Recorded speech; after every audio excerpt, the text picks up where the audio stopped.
நம்முடைய வாழ்க்கையில் வழிகாட்டிகளாக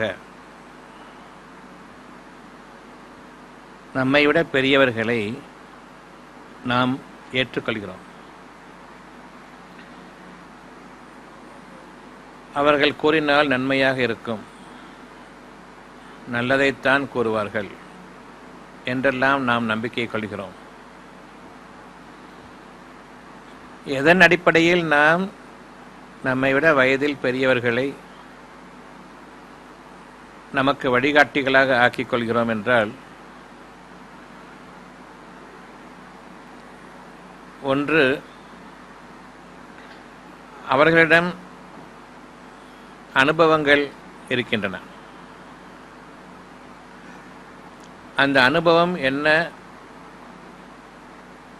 நன்மையாக எது இருக்கிறதோ அதை விட்டு தீய வழிகளில் சென்றால் என்னென்ன கேடுகள் ஏற்படும் என்பதை தாங்கள் அனுபவபூர்வமாக உணர்ந்தவர்கள்.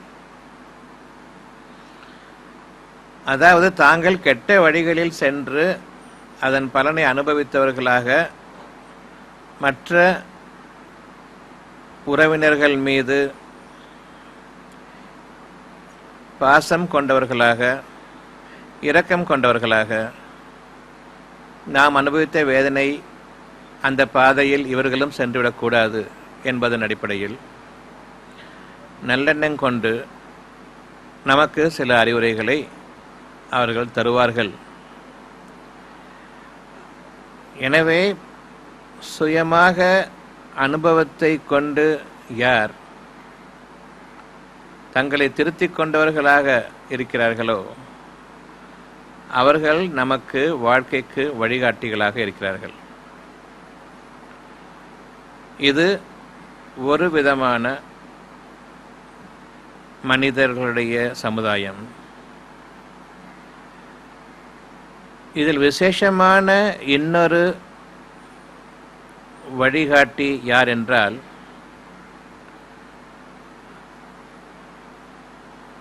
நன்மையாக இருக்க தீமையை நான் நாடியதன் காரணமாக எனக்கு ஏற்பட்ட வேதனைகள் பிறருக்கும் ஏற்படக்கூடாது என்று இருக்கக்கூடிய கூட்டம் ஒருபுறம், இதிலிருந்து வடித்தெடுத்தவர்களாக, இதைவிட மாற்றமானவர்களாக, இவர்களை விட உயர்ந்தவர்களாக, தீமையின் பக்கம் செல்வது தவறு என்று உணர்ந்து அதில் தன்னை ஈடுபடுத்திக் கொள்ளாமல் நன்மையின் பக்கமே நின்று அதன் காரணமாக இறைவன் அவர்கள் மீது திருப்தி கொண்டு ஞானங்களை அதிகப்படுத்துவானே, இவர்களிடமிருந்து நாம் கற்கப் போகும் வாழ்க்கையினுடைய நெறிமுறைகள் வேறு.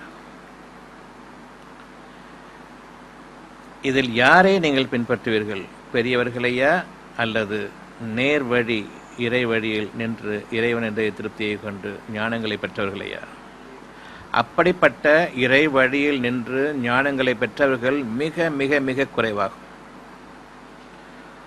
அவர்கள் வாழ்க்கையில் தங்களுடைய இறைவனுக்கு பயந்தவர்களாக வாழ்பவர்கள். ஆகவே தீமை என்று தெரிந்த பிறகு அதன் பக்கம் செல்ல மாட்டார்கள். அந்த ஒரு நன்மைக்காக இறைவனிடமிருந்துள்ள மிக பெரும் கூலி ஞானங்களாகும்.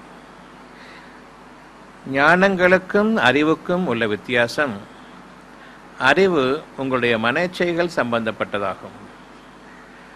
மனச்சைகளின் காரணமாக தீமைகளில் நீங்கள் நுழைந்து எது கெட்டது என்று இருக்கிறதோ அதை தெரிந்து கொண்ட பிறகும் மனச்சைகளின் காரணமாக அதில் நுழைந்து, உடல் சுகங்களின் காரணமாக அதில் நுழைந்து, பின்னர் படிப்பினைகளாக பெற்று நீங்கள் திருந்துவது. நாம் பெரும்பாலும் இந்த மனச்சைகளின் அடிப்படையில் வாழ்பவர்களாக இருக்கிறோம், பெரும்பாலும். ஆகவே பெரும்பாலான மனிதர்களை நீங்கள் பின்பற்ற வேண்டாம். அவர்களுடைய வழிமுறைகள் உங்களை மனச்சைகளின் பால் செலுத்தி பிறகு பார்த்து கொள்ளலாம், வந்தால் பார்த்து கொள்ளலாம் என்ற அளவில்தான் நாம் வாழ்ந்து வருவோம். எப்பொழுது ஒருவர் கூறும் பொழுது என் மனதுக்கு ஏற்றுக்கொள்ளவில்லையோ அதற்கான காரணம் என்னவென்றால், அவர் எவ்வளவு பெரியவராக இருந்தாலும் இன்னும் அவர் மனச்சைகளில் தான் இருக்கிறார். இன்று அதில் ஈடுபட முடியாததன் காரணமாக அவர் ஒதுங்கியிருக்கிறாரே தவிர, அவருக்கும் அப்படி ஒரு ஈடுபாடு ஏற்பட்டால், அதனுடைய பருவமும் அவர்களுக்கு வந்துவிட்டால் நிச்சயமாக தங்கள் பழைய வடிகேட்டிலேயே அவர்கள் மீள்வார்கள். இத்தகையோரின் பேச்சுக்கள் நம்முடைய இருதயத்தில் இறங்காது. எவ்வளவுதான் பெரியவராக இருந்தாலும் சரி, என் இருதயம் ஏற்றுக்கொள்ளவில்லை. இதற்கான காரணம், இன்னும் அவர்கள் மீது வெறுப்பும் ஏற்படுகிறது. தான் வாழ்ந்து கொண்டிருக்காத நிலையில் அவர்கள் கூறுகிறார்கள். ஆகவே இருதயத்தில் இறங்குவதில்லை. இருதயத்தில் இறங்கிவிட்டாலும் நாம் ஏற்கக்கூடிய நிலையில் இருக்கிறோமா இல்லையா என்பது அடுத்த நம்முடைய நடவடிக்கையாக இருக்கும்.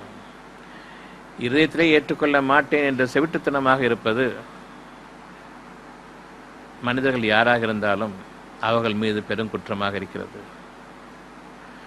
சொல்லக்கூடிய வார்த்தைகள் உங்களுக்கு நியாயமாகப்பட்டால் அதை நீங்கள் ஏற்றுக்கொள்ளுங்கள். இது இறை வழியாகும். நீ யோக்கியமாங்கிற அந்த வார்த்தை கேட்க வேண்டாம்.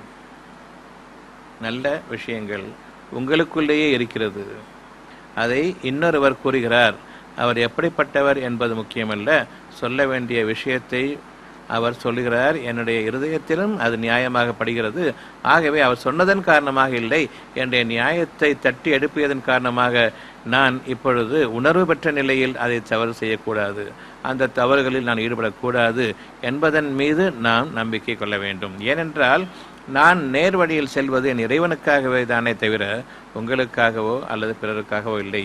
என் இறைவனுக்காக என்றால் எனக்காக, என்னுடைய நன்மைக்காகவே. என் இறைவன் எனக்கு உதவி புரிவதற்காக நான் என்னை தூய்மையாக்கிக் கொள்கிறேன். அசுத்தமாக இருக்கக்கூடிய நிலையில், அதாவது மன இச்சைகள், உடல் சுகங்களின் பால் நான் திரும்பும் பொழுதெல்லாம் இறைவனை மறந்துவிடுகிறேன். என்னுடைய மன இச்சைகள் ஒடுக்கப்பட்டு உடல் சுகத்தால் பெரிதளவும் பாதிக்கப்பட்டு நான் என்னுடைய கஷ்டத்தில் இருக்கும் பொழுது மட்டுமே இறைவனை நினைவு கூறுகிறேன். அதுவும் என்னுடைய பெருமையின் காரணமாக மனிதர்களிடம் சென்று அவர்கள் முடியாது இனி என்று கூறிய பிறகுதான் இறைவனிடம் ஒரு ஒப்புக்காக திரும்புகிறோம். இவ்வளவு முற்றிய பிறகு, இவ்வளவு கடைசி நிலைக்கு நீங்கள் ஆளாகிவிட்ட பிறகு இறைவனை அவன் நமக்கு உதவுவான் என்று நம்பிக்கை கொள்கிறீர்களே, இந்த நிலைக்கு வருவதற்கு முன்பாக ஆரம்ப காலங்களில் மிகவும் சுலபமாக நீங்கள் குணமாகக்கூடிய அந்த நிலையில் ஏன் இறைவன் பக்கம் திரும்பவில்லை? இவ்வளவு கஷ்டமான நிலைக்கு பிறகு இறைவன் நிச்சயமாக ஆற்றலுடையவன், அவன் யாவற்றின் மீதும் சக்தி படைத்தவன் என்றெல்லாம் உறுதி கொண்டு நீங்கள் அவனை நம்பும் பொழுது, இதற்கு முன்பாக சிறிய அளவில் இருக்கும் பொழுது ஏன் அவனை நம்பவில்லை? அவன் உங்களுக்காகவே அவன் சிறிய ஒரு வேதனையை கொடுக்கின்றான், நீங்கள் அவன் பக்கம் திரும்பிடுங்கள் என்பதற்காக. பின்னர் படிப்படியாக அவன் தன்னுடைய வேதனையை அதிகரிக்கிறான்.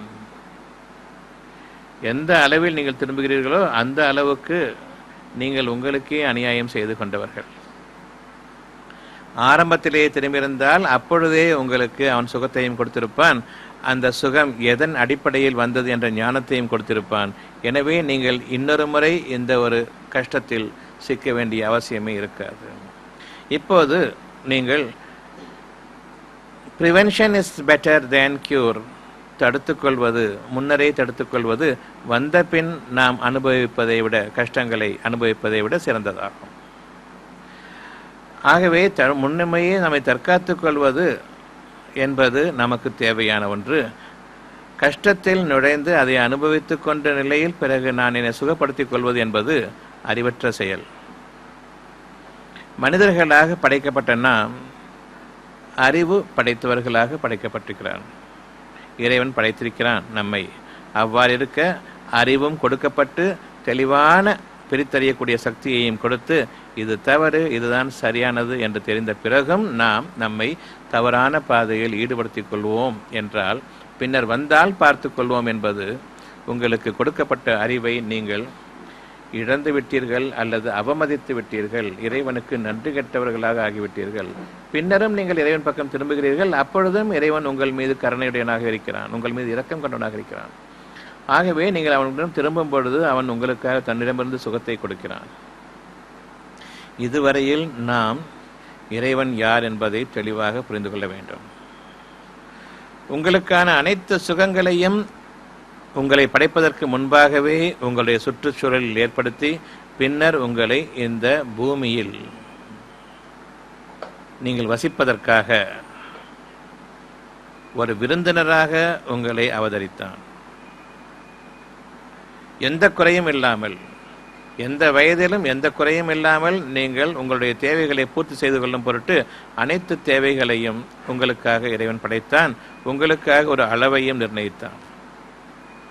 வயிற்றுக்கென்றால் இந்த அளவு, நெஞ்சுக்கென்றால் மூச்சுக்கு இந்த அளவு என்று, பார்வைக்கென்றால் கண்ணு கெட்டிய தூரம் அந்த அளவு, அதற்கு மேல் வேண்டாம். ஒரு தடுப்பை ஏற்படுத்திவிட்டால் உங்களுடைய முகம் எனக்கு தெரியாது. அளவு நிச்சயமாக இருக்கிறது ஒவ்வொன்றுக்கும். எந்த ஒரு அளவையும், காதுக்கு கூட ஒரு சப்தம் என்றால் அதற்கும் ஒரு அளவு இருக்கிறது. மிஞ்சிய சப்தம் நிச்சயமாக காதை செவிடாக்கிவிடும். ஒலிக்கும் ஒரு அளவு இருக்கிறது. அதிகமான பிரகாசம் கண்களை போக்கிவிடும். அவ்வாறே சுவாசமும் மிகவும் அதிகமான வாசனை மூக்கு அடைப்பை ஏற்படுத்தும், மூச்சு முட்டும். நல்ல வாசனை தான் அளவுக்கு அதிகமாக போகும் பொழுது. வாய் இவ்வளவுதான், அதிகமாக சாப்பிடும் பொழுது தொண்டை அடைத்துக் கொள்ளும், விக்கிக் கொள்ளும், நீங்கள் மரணமும் அடைந்து விடுவீர்கள். இவ்விதமாக உங்களுக்கு தாகத்தையும் ஏற்படுத்துகிறான், பசியையும் ஏற்படுத்துகிறான். தாகத்துக்கும் ஒரு அளவு இருக்கிறது, பசிக்கும் ஒரு அளவு இருக்கிறது. அந்த அளவுக்கு உங்களுக்கு இன்றைய விளைச்சல் இருக்கிறது. நீங்கள் அளவு எடையில் மீறக்கூடாது. பலரும் அபகரித்து கொண்டாலும் சரி, நிலத்தில் விளையும் விளைச்சல்கள் எல்லாம் தன்னுடைய தேவைகளுக்கு மிஞ்சி நாளைக்கும் எனக்கு வேண்டும் என்ற அளவுக்கு அபகரித்து கொண்டாலும் சரி, நீங்கள் முடிந்தால் அதை தடுத்துவிடுங்கள். அப்படியில் என்றால் உங்களை நீங்கள் காத்துக்கொள்ளுங்கள். நீங்களும் அவர்களுக்கு போட்டியாக போய் நிலத்தில் விளையக்கூடிய விளைச்சல்கள் எல்லாம் தாங்களும் அபகரித்து சேமித்து வைத்துக் கொண்டால் இன்னும் சிறிது காலத்திற்கு நான் சுகமாக என்னுடைய உணவு தேவைகளை நிறைவேற்றிக் கொள்ள முடியும் என்ற அடிப்படையில் நாம் செயல்படக்கூடாது. ஏனென்றால் ஒவ்வொரு நாளும் விளைகிறது. உங்களுக்காக இறைவன் வானத்திலிருந்து நீரையும் வரவழைக்கிறான், மழையையும் பொழிவிக்கிறான். எப்பொழுது அவனுடைய பாக்கியத்தை நீங்கள் மறந்தீர்களோ, மறுத்துவிட்டீர்களோ, நன்றி கெட்டுவிட்டீர்களோ, இனி உங்களுக்குள் ஒருவர் மீது ஒருவரை ஏவிக்கொள்ளக்கூடிய அந்த பாதையில் நீங்கள் செல்லும் பொழுது நீங்கள் சம்பாதிக்கக்கூடிய அந்த விரோதத்தை உங்களுக்கு நீங்களே தீர்த்து கொள்ளும்படியும் விட்டுவிடுகிறான். இப்பொழுது நீங்கள் இறைவனை நீங்கள் நாட முடியாது. ஏனென்றால் இறைவனை மறந்த நிலையில்தான் உங்களுடைய வாழ்க்கை வசதிகளை அதிகரித்து கொள்ளும் பொருட்டு உங்களுடைய அளவு எடைகளில் நீங்கள் மீறிவிட்டீர்கள். இவ்விதமே உங்களுடைய போக்கு உங்களுக்கு அழகாக காண்பிக்கப்பட்டிருக்கிறது. இந்த போக்கே உங்களுடைய வாழ்க்கையின் திறமையாகவும் நீங்கள் ஆக்கிக் கொண்டீர்கள். எந்த அளவுக்கு அதிகமாக பணத்தை சேர்த்து கொண்டால் எந்த அளவுக்கு நாம் சுகமாக வாழ முடியும் என்று. நீங்கள் எவ்வளவுதான் சேமித்து வைத்தாலும் சரி, உங்களுடைய சேமிப்பு கோடிக்கணக்கில் இருந்தாலும் சரி, ஒரே ஒரு நாள் வேதனைக்கு அவ்வளவையும் அதற்கு ஈடாக கொடுத்து சுகத்தை அடைய விரும்புவீர்கள். அப்படிப்பட்ட ஒரு நாள் நிச்சயமாக உங்களுக்கு இருக்கிறது. சொத்தும் தேவையில்லை, சுகமும் தேவையில்லை, அனைத்தையும் எடுத்துக்கொள், எனக்கு மன நிம்மதியை கொடு என்ற அந்த ஒரு நிலை ஏற்படுமே, அந்த நிலைக்கு நீங்கள் பயந்து கொள்ளுங்கள். அந்த நாள் வருமா வராதா, அல்லது அந்த நாளை பற்றி நீங்கள் கவலைப்படாமல் இருந்துவிட முடியுமா, பயம் கொள்ளாமல் இருந்துவிட முடியுமா என்று நீங்கள் உங்களை கேட்டு பாருங்கள். நிச்சயமாக அந்த நாள் வர இருக்கிறது, வந்துவிடலாம். எந்த நேரத்திலும் எந்த நிமிடத்திலும் அதை பற்றி தீர்க்கமாக சிந்தித்துக் கொண்டிருக்கும் பொழுதே எவ்வாறு தப்பிப்பது என்று சிந்தித்துக் கொண்டிருக்கும் நிலையிலேயே நீங்கள் பிடிக்கப்படுவீர்கள். எந்த கோணத்திலிருந்து எந்த திசையிலிருந்து என்று உங்களால் நிச்சயமாக கணிக்க முடியாது. இறைவன் தான் நாடியதை செய்பவன். நீங்கள் அறியாத நிலையில் திடுகூறாக உங்களை பிடிப்பான். அப்பொழுது நீங்கள் தப்பி ஓட வழியை தேடினால் உங்களுக்கு வழி இருக்காது. அவன் நாடினால் அப்பொழுது உங்கள் கண்களையும் போக்கிவிடுவான். உங்கள் உருவத்தையே மாற்றி இருந்த இடத்திலேயே உங்களை இருத்தி விடுவான். அவன் ஆற்றல் மிக்கவன். ஆகவே அவனை பயந்து கொள்ளுங்கள். உங்களுடைய வயிறை பயப்பட வேண்டாம். உங்களுடைய வயிற்றை படைத்தது அவன். உங்களுடைய தேவைகளை பற்றி பயப்பட வேண்டாம். தேவைகளை அறிவிப்பவன் இறைவன் தான். ஆகவே உங்களுடைய தேவைகளை அறிவிக்கும் பொழுது என் இறைவனே நீ போதுமானவன், உன்னையே நான் நம்பிக்கை கொண்டேன், உன்னை தவிர எனக்கு பாதுகாவலன் இல்லை என்று அவனை புகழுங்கள். அவனுடைய நினைவை தவிர உங்களுக்கு வேறு எந்த நினைவும் வேண்டாம். உங்களுடைய அப்பாவுடைய நினைவு வேண்டாம், உங்களுடைய அம்மா நினைவு வேண்டாம், தாத்தா பாட்டி நினைவு வேண்டாம், மனைவி மக்கள் பிள்ளைகள் நினைவு வேண்டாம். உங்களுக்கு உங்களுடைய இறைவன் ஒருவன் போதும். உங்களுடைய ஒருவருக்கு இவ்வளவு பேரும் தேவைப்படுகிறது. அந்த தேவையை உங்களுக்கு நெருக்கமாக்கி வைப்பதும் உங்களுடன் வாழ வைப்பதும் அந்த இறைவன் தானே தவிர நீங்கள் இல்லை. ஆகவே நான் என் குழந்தையை பாதுகாக்க வேண்டும், என்னுடைய பெற்றோர்களை பாதுகாக்க வேண்டும், பெற்றோர்கள் பிள்ளைகளை பாதுகாக்க வேண்டும் என்ற இந்த தேவைகளை உங்களுக்கு உணர்த்தினானே தவிர இதை கொண்டு நீங்கள் கவலைப்படுங்கள் என்று சொல்லவில்லை. கவலையை நீங்கள் ஏற்படுத்திக் கொண்டீர்கள். உங்களுடைய தேவைகள் உங்களுக்கு அழகாக்கி வைக்கவே இறைவன் நாடுகின்றான். உங்களுடைய தேவைகளை உங்களுக்கு அழகாக்கி வைக்கவே இறைவன் நாடுகிறானே தவிர அந்த தேவைகளை கொண்டு நீங்கள் கவலைப்படுவதையோ அல்லது பயப்படுவதையோ இறைவன் விரும்பவில்லை. உங்களுடைய தேவைகள் வேண்டாம் என்றால் நீங்கள் சென்று விடலாம், ஆனால் நீங்கள் சென்று விட முடியாது. அதில் உங்களுக்கு அழகும் இருக்கிறது, கண்களுக்கு குளிர்ச்சியும் இருக்கிறது, இதயத்திற்கு இதமும் இருக்கிறது. இவ்வளவு உணர்வுகளையும் அழகான முறையில் உங்களுக்காக இறைவன் ஏற்படுத்தியிருக்க எவ்விதம் நீங்கள் அந்த உணர்வுகளை உணர்ச்சிகளாக மாற்றிக்கொண்டு உங்களுடைய தேவைகளை நீங்கள்தான் நிறைவேற்றிக் கொள்ளப் போகிறீர்கள் என்று முனைகிறீர்களே, இதில் என்ன நியாயம் இருக்கிறது? இதில் அடிப்படை என்ன? எவ்வாறு நீங்கள்தான் அதை சம்பாதிக்கப் போகிறீர்கள் என்கிறீர்கள்? சம்பாதிப்பது என்பது இல்லாததை சம்பாதிப்பதா, இருப்பதை அபகரிப்பதா? உங்களுடைய சம்பாத்தியம் என்ற அந்த சொல்லுக்கு உணவு சம்பாதிக்கப் போகிறீர்கள், விளைந்ததை எடுத்துக்கொள்ளப் போகிறீர்களா அல்லது நீங்கள் சம்பாதிக்கப் போகிறீர்களா? தனியாக உணவை சம்பாதிக்கப் போகிறீர்களா அல்லது விளைந்ததை எடுத்துக்கொள்ளப் போகிறீர்களா? அதுக்கு பேர் என்ன சம்பாத்தியம்? இது தப்பான வார்த்தை, இறைவனுக்கு நன்றி கெட்ட வார்த்தை.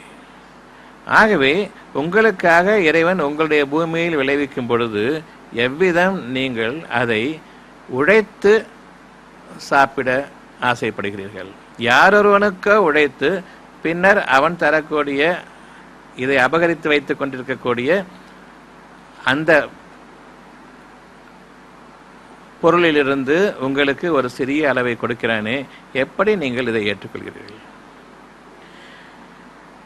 இறைவன் யார் என்று உணர்ந்திருந்தால் இந்த உணர்வுகள் பிறந்திருக்கும்.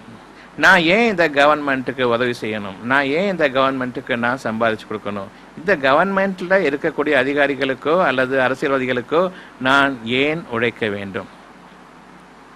எந்த ஒரு அரசியல்வாதியும் உழைப்பதில்லை.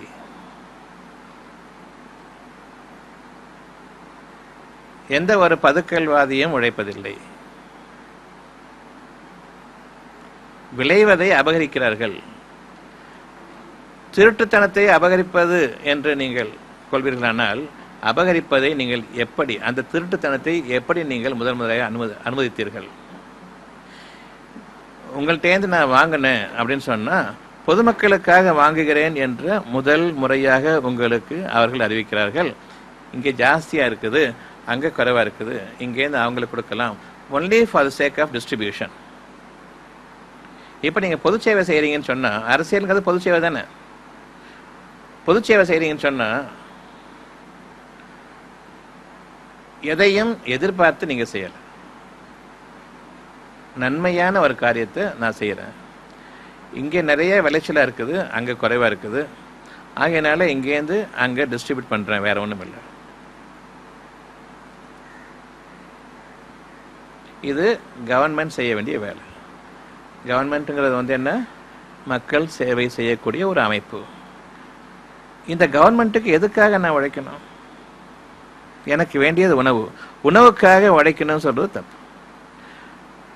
சில பல வசதிகளுக்காக சரி உழைச்சிக்கோங்க, ஆனால் உணவுக்கும் தண்ணீருக்கும் அடிப்படை தேவைகளுக்கு நீங்கள் உழைத்தால் தான் தருவேன் என்பது அநியாயத்திலும் அநியாயம். இது ஏன் நமக்கு புரியல? உலகம் பூராவும் அப்படிதான் இருக்குது.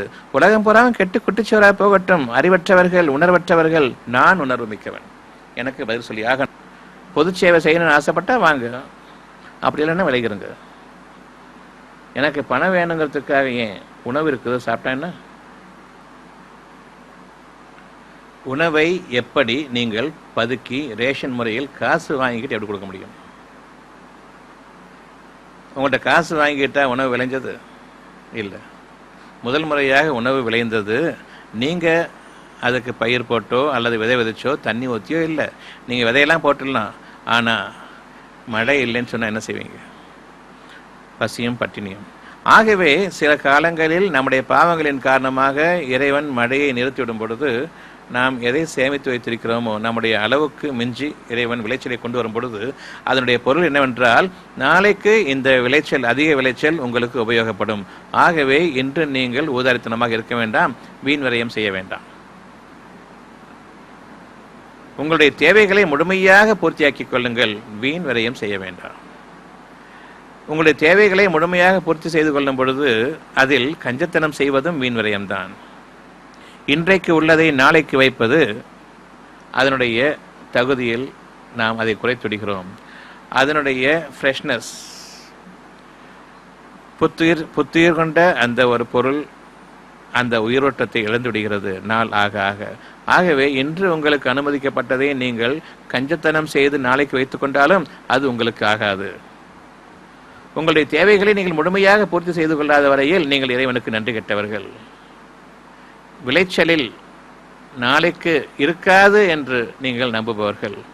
இன்று விளைவித்த விளைச்சலை இறைவன் நாளைக்கு நமக்கு தரமாட்டான் என்று நீங்கள் நம்புபவர்கள். ஆகவே இறைவன் யார் என்பதை நீங்கள் இன்னும் உணர்ந்து கொள்ளாதவர்கள். உங்களுடைய தேவைகள் அனைத்தும் இங்கு உங்களுக்காக படைக்கப்பட்டிருக்கின்றன. நீங்கள் அளவு எடையில் மீறாதவர்களாக இருப்பீர்களானால் எந்த காலத்திலும் உணவுக்காக நீங்கள் பிறரிடம் கெஞ்ச வேண்டியதோ அல்லது பிறருக்கு அடிபணிய வேண்டிய அவசியமோ இல்லை. இறைவனுக்கு மட்டுமே நீங்கள் அடிபணியக்கூடியவர்கள், வேறு யாருக்கும் இல்லை. அந்த இறைவன் மேலேயும் இல்லை, கீழேயும் இல்லை.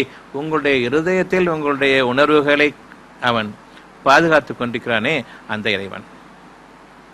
உங்களுடைய இருதயத்தில் உங்களுடைய உணர்வுகளை பாதுகாத்து கொண்டிருக்கிறானே அந்த இறைவனை நீங்கள் நம்பிக்கை கொள்ளுங்கள். அந்த இறைவனை நீங்கள் செவிசாய்த்து கேளுங்கள்.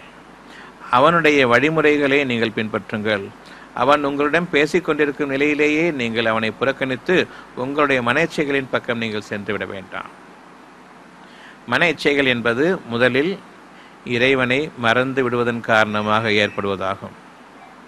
உங்களுக்காக உடல் சுகத்திற்காக உணர்வுகளை ஏற்படுத்தியிருக்கிறான், அதிலும் அளவு இருக்கிறது.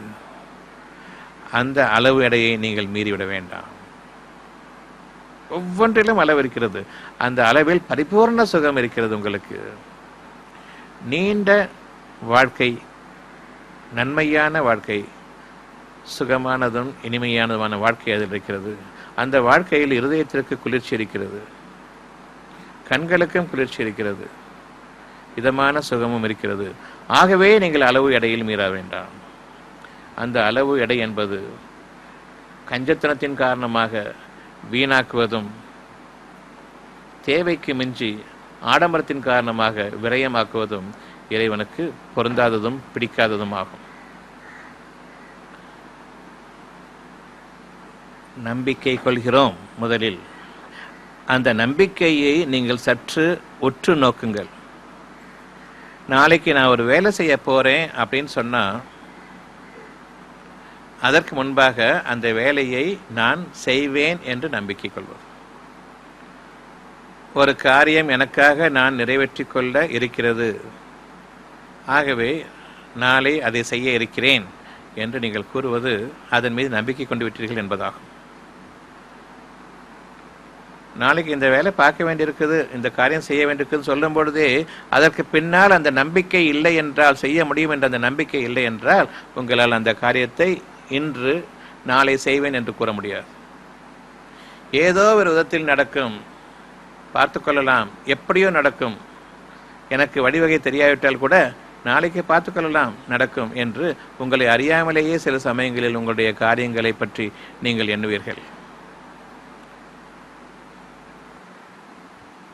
அப்பொழுது நீங்கள் சற்று சிந்தித்து பார்ப்பீர்களானால் இந்த உணர்வை கொடுத்ததும் இறைவன் தான். ரொம்ப கவலைப்பட்டுக்க வேண்டாம். முற்றிலுமாக நீங்கள் எந்த விதத்தில் போய் எப்படி செய்ய போறீங்கன்னு உங்களுக்கு தெரியாது. இருந்தாலும் இறைவன் உங்களுக்கு மறைமுகமாக உங்களுடைய இருதயத்தை உறுதிப்படுத்துகிறான். நாளைக்கு பார்த்துக்கலாம், ஏன் இன்னைக்கு கவலைப்படுறீங்க? நாளைய வாழ்க்கையை பற்றி பெரும்பாலும் இந்த அடிப்படையில் தான் நாம் கவலை இல்லாமல் இருக்கிறோம். எப்பொழுது முழுமூச்சாக எப்படி செய்வது என்று ஒட்டுமொத்தமாக இன்றே நான் என்னுடைய டைம் டேபிளை போட்டு மேப்லாம் போட்டு பார்த்து வச்சுப்பேன்னு சொல்லும் பொழுது கவலையும் பயமும் உங்களை பிடித்துக்கொள்ளும். அதை பற்றிய நம்பிக்கையை நீங்கள் முழுமையாக இழந்து விடுவீர்கள். ஆகவே உங்களுடைய காரியத்தை நீங்கள் கெடுத்துக் கொள்வீர்கள். இறைவன் ஒவ்வொரு சமயத்திலும் இன்று நீங்கள் கவலை இல்லாமல் இருக்கிறீர்கள் என்றால் இறைவனுடைய கருணையை கொண்டுதான் நாளைக்கு உள்ளதை நாளைக்கு பார்த்து கொள்ளலாம் என்ற அடிப்படையில் நீங்கள் மறக்கடிக்கப்படுகிறீர்கள். நாளைய வாழ்க்கையில் நீங்கள் எதை செய்ய நினைத்தீர்களோ அது இறைவன் புறத்திலிருந்து இன்று அறியாத ஒரு வழியை இறைவன் உங்களுக்கு நாளைக்கு அவன் தன் புறத்திலிருந்து ஞானங்களை கொண்டு உங்களுக்கு அறிவிக்கிறான். தன்னுடைய ஞானங்களை கொண்டு உங்களுக்கு அறிவிக்கும் பொழுது யாரையெல்லாம் நீங்கள் பார்த்து ஒரு காரியத்தை உதவிக்காக, அந்த காரியத்தை முடித்துக் கொள்வதற்காக உதவிக்காக அழைப்பீர்களோ அவ்வளவு பேருடைய இருதயத்திலும் உங்களை பற்றிய எண்ணத்தையும் உங்களுடைய காரியங்கள் நிறைவேற்றி தர வேண்டும் என்ற அந்த எண்ணத்தையும் அங்கு அவன் விதைக்கிறான். எப்பொழுது நீங்கள் இருதயத்தில் ஒரு எண்ணம் இல்லாமல் ஒரு காரியத்தை செய்ய முடியாதோ உங்களால், அப்படியே பிற மனிதர்களிடம் நான் செல்லும் பொழுது அவர்களுடைய இருதயத்தில் உங்களுக்கு உதவ வேண்டும் என்ற எண்ணத்தை அங்கு இறைவன் ஏற்படுத்தினால் தவிர உங்களுக்கு அந்த காரியம் நிகழாது. இருதயத்தின் மீது ஆட்சி புரிபவர்கள் நாம் அல்ல, இறைவன் மட்டும்தான். ஆகவே இருதயத்தின் மீது ஆட்சி புரியக்கூடிய இறைவன் என்னுடைய இருதயத்திலேயே அமைந்திருக்கிறானே தவிர என்னுடைய இருதயத்தை தவிர்த்து வெளியில் அமைந்தில்லை. தூணிலும் இல்லை, துரும்பிலும் இல்லை, என் இருதயத்தில் இருக்கிறான்.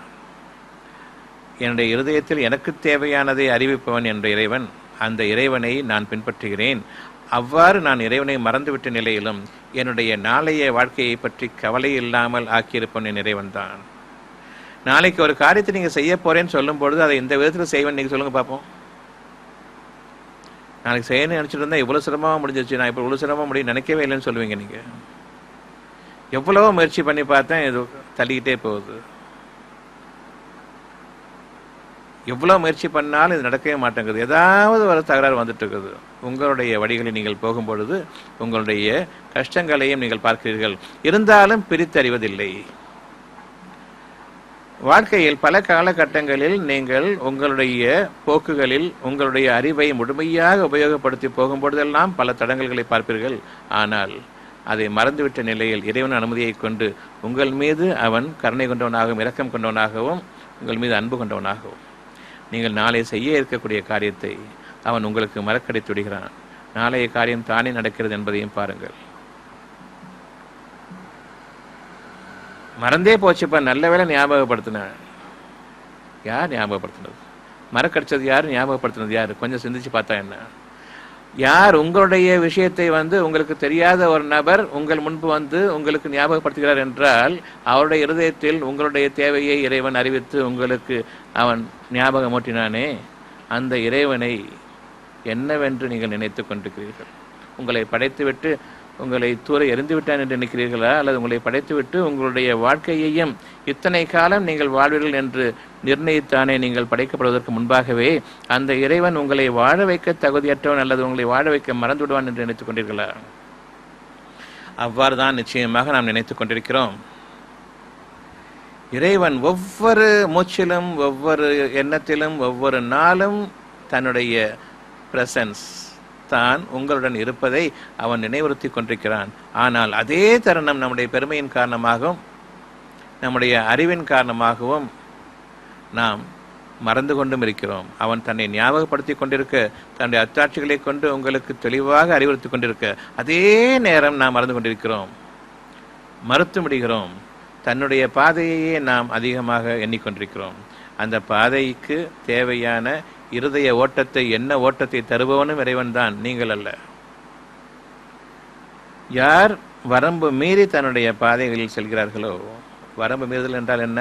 அளவு எடையில் மீறி பிறரை வஞ்சம் வைத்து பிறரை நம்பிக்கை துரோகம் செய்து நான் என்னுடைய காரியத்தை நிறைவேற்றிக் கொள்ள முடியும், சூழ்ச்சிகளில் இறங்கி திட்டம் தீட்டி இந்த விதத்தில் நான் என்னுடைய காரியத்தை நிறைவேற்றிக் கொள்வேன் என்று போகும்பொழுது நிச்சயமாக இறைவனுடைய பார்வையில் நீங்கள் வரம்பு மீறிவிட்டீர்கள். மனிதர்களுக்கு துரோகம் இழைக்க நாடிவிட்டீர்கள். யாருக்கு நீங்கள் துரோகம் இழைக்க நாடுகிறீர்களோ அவர்களுக்கு இறைவன் உதவி கொண்டிருக்கிறான் என்பதை நீங்கள் அறிய மாட்டீர்கள். யாருக்கு எதிராக நீங்கள் உங்களுடைய திட்டங்களை தீட்டிக் கொண்டிருக்கிறீர்களோ அவர்களுக்கு இறைவன் உதவி செய்து கொண்டிருக்கின்றான். ஏனென்றால் அவர்கள் பாதிக்கப்பட இருக்கிறார்கள். ஆகவே உங்கள் மீது அன்பு கொண்டிருப்பதைப் போலவே அவர்கள் மீதும் அன்பு கொண்டிருக்கிறான். அவர்களோ பாதிக்கப்பட இருக்கிறார்கள், நீங்களோ பாதிப்பை ஏற்படுத்தக்கூடிய சூழ்ச்சிகள் இருக்கிறீர்கள். ஆகவே அந்த தருணத்தில் உங்கள் மீது கோபமும் அல்லது வருத்தமும், அவர்கள் மீது அன்பும் இரக்கமும், எல்லாவற்றுக்கும் மேலாக இறைவனுடைய உதவியும். ஒரு காலம் உங்களுடைய சூழ்ச்சி அவர்களிடம் இடம்பெயராது. அந்த சூழ்ச்சிகளில் நீங்களே சிக்கிக்கொள்வீர்கள். இதையும் நீங்கள் பல தருணங்களில் பார்த்திருக்க முடியும். சிந்தித்து உணர்பவர்களுக்கு அவர்களுடைய வாழ்க்கையில், கடந்து வந்துவிட்ட வாழ்க்கையில் பல அத்தாட்சிகள் இருக்கின்றன. தங்களுடைய சூழ்ச்சிகளில் தாங்களே சிக்கிக்கொள்வதை அவர்கள் பார்க்க நேரிடும் பொழுது, அல்லது தங்களுடைய சூழ்ச்சிகள் தங்களுடைய திட்டங்கள் எதுவுமே பலனளிக்கவில்லை என்பதை அவர்கள் உணர்ந்து வாழ்க்கையில் விரக்தி அடையும் பொழுது இறைவனுடைய வேதனை அவர்களை அடைகிறது என்பதையும் அவர்கள் காண முடியும். வாழ்க்கையில் விரக்தி எப்பொழுது என்றால் இறைவனுடைய கோபத்தின் காரணமாக அவன் உங்களை பிடிக்கும் பொழுது விரக்தி அடைந்து விடுகிறீர்கள். என்னுடைய எந்த ஒரு எண்ணமும் நிறைவேற மாட்டேன் என்கிறது, எந்த ஒரு முயற்சியும் தோல்வியடைந்து விடுகிறது. ஆகவே விரக்தி. அந்த முயற்சியிலும் அந்த திட்டங்களிலும் அந்த உழைப்பிலும் பிற மனிதர்களுக்கு பெரும் துரோகம் இருக்கிறது என்பதை நீங்கள் அறிவீர்களானால் ஏன் இறைவன் முறியடித்தான் என்பது, அல்லது யார் முறியடித்திருக்க முடியும் என்பது உங்களுக்கு விளங்கும். எந்த ஒரு சமயத்திலும் இறைவன் மனிதர்கள் மீது அன்பு கொண்டவனாக இருக்கிறான் என்பதை முதலில் நாம் உணர்ந்து கொள்வோம். என் மீது எந்த அளவுக்கு இறைவன் இரக்கம் காட்ட வேண்டும் அன்பின் காரணமாக என்று நாம் நினைக்கிறோமோ அதே அளவு படைக்கப்பட்ட அனைத்து மனிதர்கள் மீதும் இறைவன் அன்பு கொண்டிருக்கிறான் என்பதை நீங்கள் உணரத் தவறிவிட வேண்டாம்.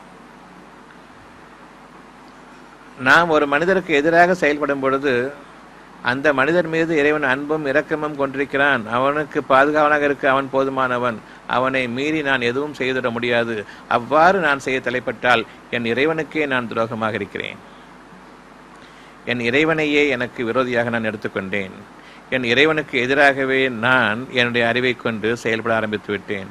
ஆகவே உங்களுக்கு சோதனைகள் வர இருக்கிறது. நீங்கள் போகும் பாதை தவறு என்பதை உங்களுக்கு உணர்த்துவதற்காக சோதனைகள். அந்த சோதனைகளிலும் நான் இறைவன் பக்கம் திரும்ப மாட்டேன், மனிதர்களுடைய உதவியை நாடுவேன் என்று போகும் பொழுது இன்னும் அதை உங்களுக்கு அவன் நாடினால் அழகாக்கி விடுகிறான். அதாவது இறைவனுடைய நினைவையே உங்களுக்கு மறக்கும்படி செய்து விடுகிறான். இனி நீங்கள் வழியறிய மாட்டீர்கள். அந்த மனிதர் எப்படிப்பட்டவராக இருப்பார் என்றால், நீங்கள் இறைவனை விட்டுவிட்டு மற்ற மனிதர்களிடம் செல்லும் பொழுது அவர்களுடைய எண்ணம் எப்படி இருக்கும் என்றால், அவர்களும் மனிதர்களுக்கு எதிராக சூழ்ச்சி செய்பவர்கள் தான். உங்களை பயன்படுத்தி என்ன லாபம் அடைய முடியும் என்பதை பார்ப்பார்கள். ஒவ்வொரு துறையிலும் அவரவர் நன்மையை செய்ய முடியும், இருந்தாலும் அவர்கள் தீமையை கொண்டுதான் தங்களுடைய பொருள்களை அதிகப்படுத்திக் கொள்ள நாடுகிறார்கள். தேவைகளுக்கு மிஞ்சிய பொருள்களை அதிகப்படுத்திக் கொள்ளவும் ஆசைப்படுகிறார்கள். தலைமுறைக்கும் நான் உட்கார்ந்து சாப்பிட வேண்டும் என்பதற்காக.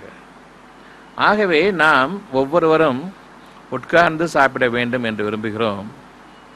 நிச்சயமாக உங்களுக்கு உழைப்பு வெறுக்கக்கூடியதாக இருக்கிறது.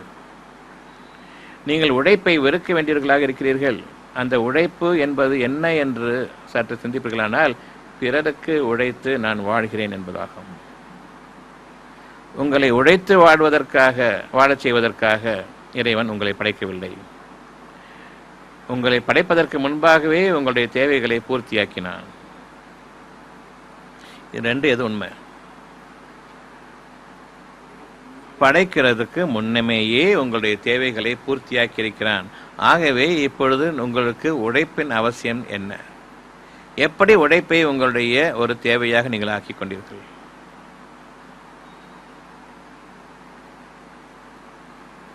உணவுக்காக தான் எல்லாரும் உழைக்கிறது. உங்களை படைக்கிறதுக்கு முன்னாடியே நான் வச்சிருக்கும் பொழுது ஏன் தவற விட்டீங்க? அதை அந்த உணவு எதுக்காக தவற விட்டீங்க? உணவுக்காக வேலை கிடையாது, உணவுக்காக உழைப்பு கிடையாது. இதை நீங்கள் உணர்ந்து கொண்டீர்களா? அல்லது வேலை செஞ்சா தான் உணவா? உழைச்சி சாப்பிடணும். என்ன உழைச்சி சாப்பிடணும்? நீங்க உழைச்ச கை கால் தான் உழைக்கிறீங்க. வயிறு எப்படி உழைக்க வைப்பீங்க? உங்களை உணவு உழைக்கிறது வயிறா உங்க கை காலா? அப்ப ஏன் கை கால் ஆட்டிட்டு இருக்கிறீங்க? நான் உழைக்கிறேன்னு சொல்லிட்டு கேளுங்க. உங்க மனசு என்ன கேளுங்க. எப்படி நீங்க ஒரு உழைப்பை உழைச்சாதான் சாப்பிடணும் அப்படிங்கிற இந்த மாயையான பேச்சுக்கு எப்படி நீங்க அடிமையானீங்க? அதே உங்களுடைய வாழ்க்கையை எப்படி நீங்க எடுத்துக்கிட்டீங்க? கேளு. எப்படி மதியமயங்க? அதுதான் நான் சொல்றேன். எல்லாருமே அதை செய்யறாங்கிறதுக்காகத்தான் செய்றீங்களே தவிர, நான் ஏன் செய்றீங்கன்னு கேட்கிறேன். எல்லாரும் தப்பு செஞ்சா நீங்களும் ஏன் தப்பு செய்றீங்க? நான் உங்கள்கிட்ட தனி மனுஷன் நீங்க இருக்கிறீங்க. உங்களை படைக்கிறதுக்கு முன்னாடி உணவெல்லாம் படைச்சாச்சு. உழைச்சாதான் சாப்பிடணும்னு யார் சொன்னது? பசிச்சா சாப்பிடுங்கன்னு சொல்லுவாங்க. இருக்குது. உங்களை படைப்பதற்கு முன்பாகவே அவன் உங்களுக்கு தேவையான அனைத்தையும் படைத்தான் என்று கூறும் பொழுது, ஆம் அப்படித்தான் சொன்னீங்களா இல்லையா? அதில் சந்தேகம் இல்லை இல்லையா? இப்போ நீங்கள் கேட்குறது என்ன? எல்லாரும் அப்படி தானே செய்கிறாங்க, உணவு இல்லைன்னு சொல்கிறீங்க. காரணம், நீங்கள் உணவை அபகரிச்சுக்கிட்டு போகிறவன்ட்டு நீங்கள் கொடுத்துட்டீங்க. நீங்கள் நியாயமாக ஏறக்கூடிய அந்த எண்ணங்களை நீங்கள் உபயோகப்படுத்தலை, அந்த முயற்சியை கொண்டு வரல. நியாயத்திற்கு எதிராக நிற்கணுங்கிற அந்த உழைப்பு, உயிரே போனாலும் சரி நியாயம் முக்கியம், அநியாயத்தை விடக்கூடாதுங்கிற அந்த முயற்சி இல்லை. மனிதர்களுக்கு பயந்தீர்கள். சரியா தப்பா? இப்ப சொல்லுங்க, உணவுக்காக உழைக்கிறது சரியா தப்பா? உழைக்கிறது கட்டாயப்படுத்தப்பட்டிருக்கிறோமே, அப்படிப்பட்ட சூழ்நிலையில் ஆக்கப்பட்டிருக்கிறோமே, இது சரியா தப்பா? தவறு. ஆகவே இன்று நீங்கள் உறுதியான நம்பிக்கை கொண்டவர்களாக இருப்பீர்களானால், இறைவனுக்கு நன்றியுடையவர்களாக இருப்பீர்களானால், உணவுக்காக உழைப்பது தவறு என்ற இந்த வார்த்தையை நீங்கள் நினைவில் கொள்ளுங்கள். உணவுக்காக உழைப்பது என்பது மகா மகா இறைவனுக்கு நன்றி கெட்டத்தனம் என்பதை உணர்ந்து கொள்ளுங்கள். அந்த கவலை இனி உங்களுக்கு கூடாது. இறைவனை நம்பிக்கை கொள்ளுங்கள். நியாயமான வாழ்க்கையில் வாழ்ந்து வாருங்கள். உங்களுக்காக இறைவன் படைப்பான். நம்பிக்கை கொள்ளுங்கள். கெட்ட மனிதர்களுக்கே இவ்வளவு படைக்கும் பொழுது, உண்மையை உணர்ந்த நிலையில் என் இறைவனே என்னை படைப்பதற்கு முன்பாக நிச்சயமாக எனக்கு வாழ்க்கையை கொடுப்பதற்குரிய அனைத்து தேவைகளையும் பூர்த்தியாக்கினாய், உன்னை நம்பிக்கை கொண்டேன். ஆகவே என்னுடைய வாழ்க்கையை நேர்மையான முறையில் நீ அமைத்துக் கொடு. பிற மனிதர்களுக்கு உழைக்கக்கூடிய அந்த கேவலமான வாழ்க்கையை நான் வாழக்கூடாது, என்னுடைய சந்ததியினரும் வாழக்கூடாது. வேலைக்காரன் என்ற அந்த பேச்சு எனக்கோ என்னுடைய குடும்பத்தினருக்கோ எவருக்கும் நிகழக்கூடாது. ஞானங்களை கொண்டு உனக்கு மட்டுமே அடிபணியக்கூடிய அறிவை கொண்டிருந்தால் அவ்வளவு மனிதர்களுக்கும் நீங்கள் வேலை செய்ய வேண்டியிருக்கும். ஞானங்களை கொண்டிருந்தால் எவனுக்கும் நான் வேலை செய்ய வேண்டிய அவசியம் இல்லை. இறைவனுக்கு மட்டுமே பொருத்தமான வாழும் பொழுது ஞானங்களை கொண்டு நான் எவ்வாறு வாழ்க்கை அமைத்துக் கொள்கிறேன் என்பதை உலகம் பார்க்கட்டும். ஆகவே இறைவனுக்கு நீங்கள் பணிவிடை செய்யுங்கள். மனிதர்களை நீங்கள் விலக்கிவிடுங்கள். மனிதர்களுடைய அறிவு மகாமட்டமானது, எந்த சந்தேகமும் வேண்டாம். ஆகவே நம்முடைய இன்றைய மகாமட்டமான கீழான நிலையை நாம் ஒரு கணம் உணர்ந்து சிந்தித்து பார்த்து, என் இறைவனே என்னை நீ பாதுகாத்துக்கொள். அந்த இறைவன் உங்களுக்குள் இருக்கிறான். யாருக்கும் வேலை செய்கிறது உங்களுக்கு பிடிக்குமா பிடிக்காதா? உங்களுக்கு நீங்களே வேலை செய்துகிறதை தவிர பிற மனிதர்களுக்கு வேலை செய்வது உங்களுக்கு பிடிக்குமா?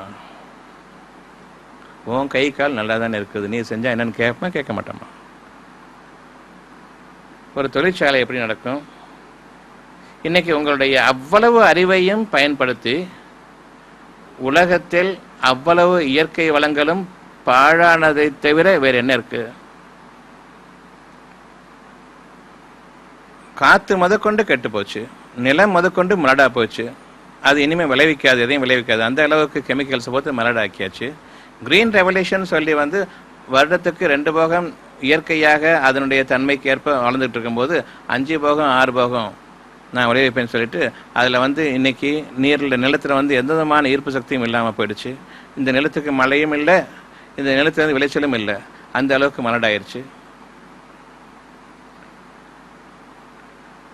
உங்களுடைய மனிதனுடைய அறிவெல்லாம் அழிவின் பக்கம் இருக்கிறதே தவிர வாழ்வின் பக்கம் இல்லை.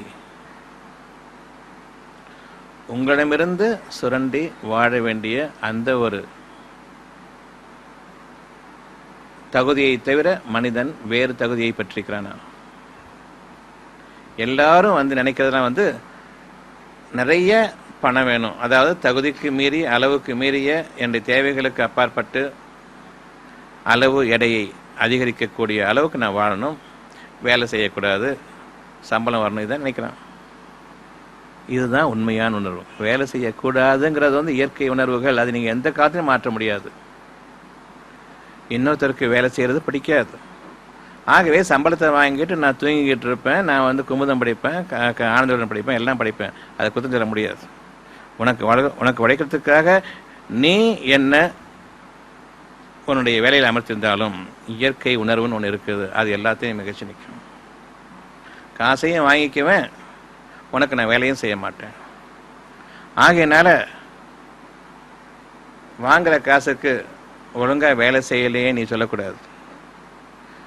நீ என்னை முதல்ல வேலைக்கு வச்சது தப்பு, வேலைக்காரனை ஆக்குனது தப்பு, இவ்வளோதான் காசு தருவேன்னு சொன்னது தப்பு. காசு தந்தால் தான் நான் சாப்பிடணுன்னு இருக்கிற இந்த அரசியல் அமைப்பும் இந்த மக்களுடைய செட்டப் தனக்கே அநியாயம் செய்து கொள்ளக்கூடிய வகையில் மாற்றி அமைச்சிருக்காங்களே, இது தப்பு, எல்லாம் தப்பு.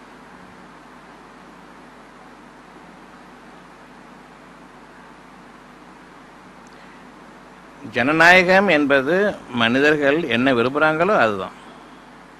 ஆகையினால இறைவன் கூறுவதும் அதுதான். நீங்கள் என்ன விரும்புகிறீர்களோ அந்த வாழ்க்கை உங்களுக்கு இருக்கிறது. நியாயமான வாழ்க்கையை விரும்புகிறீர்களானால் அது என்னிடத்தில் இருக்கிறது. அநியாயமாகவே நீங்கள் வாழ வேண்டும் என்று விரும்புகிறீர்களானால் அது உங்கள் கையிலேயே இருக்கிறது, நீங்களே சம்பாதித்துக் கொள்ளுங்கள். அதற்கும் இறைவனுக்கும் எந்த விதமான சம்பந்தத்தையும் ஏற்படுத்திவிட வேண்டாம். உங்களுக்கு நீங்களே அநியாயம் செய்து கொண்டு பிறகு இறைவனை படிக்க வேண்டாம். உணர்ந்து பாருங்கள். உங்களுக்காக உங்களுடைய தேவைகள் அனைத்தையும் முழுமையாக நான் பூர்த்தியாக்கி வைத்த பிறகு, எந்த குறையும் இல்லாமல் ஆக்கி வைத்த பிறகு நீங்கள் அவற்றை தவறவிட்டீர்கள். மனிதர்கள் மீது இருக்கக்கூடிய பயத்தின் காரணமாக, மனிதர்களுடைய ரவுடித்தனத்தின் காரணமாக அவர்களுக்கு நீங்கள் பயந்தீர்கள். ஆனால் இறைவன் யாவற்றையும் எஞ்சியவன், சக்தி படைத்தவன் என்பது உங்களுக்கு தெரியும். என்னை நீங்கள் நாடவில்லை, இதுவரையில் என்னை நீங்கள் நாடவில்லை. 58 வயதுக்கு பிறகு உங்களை தூக்கி எறிந்து விடுவார்களே உதவாக்கரை என்று, அப்பொழுது என்ன செய்வீர்கள்? கை கால்கள் இருக்கிறது, உழைப்பதற்கு வழி இல்லை. இனி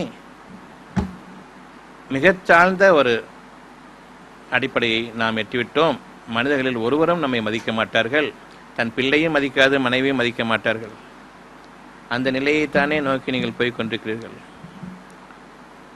கவர்மெண்ட் ஜாப் யாரெல்லாம் போறீங்களோ இந்த நிலை தானே கடைசியில் உங்களுக்கு.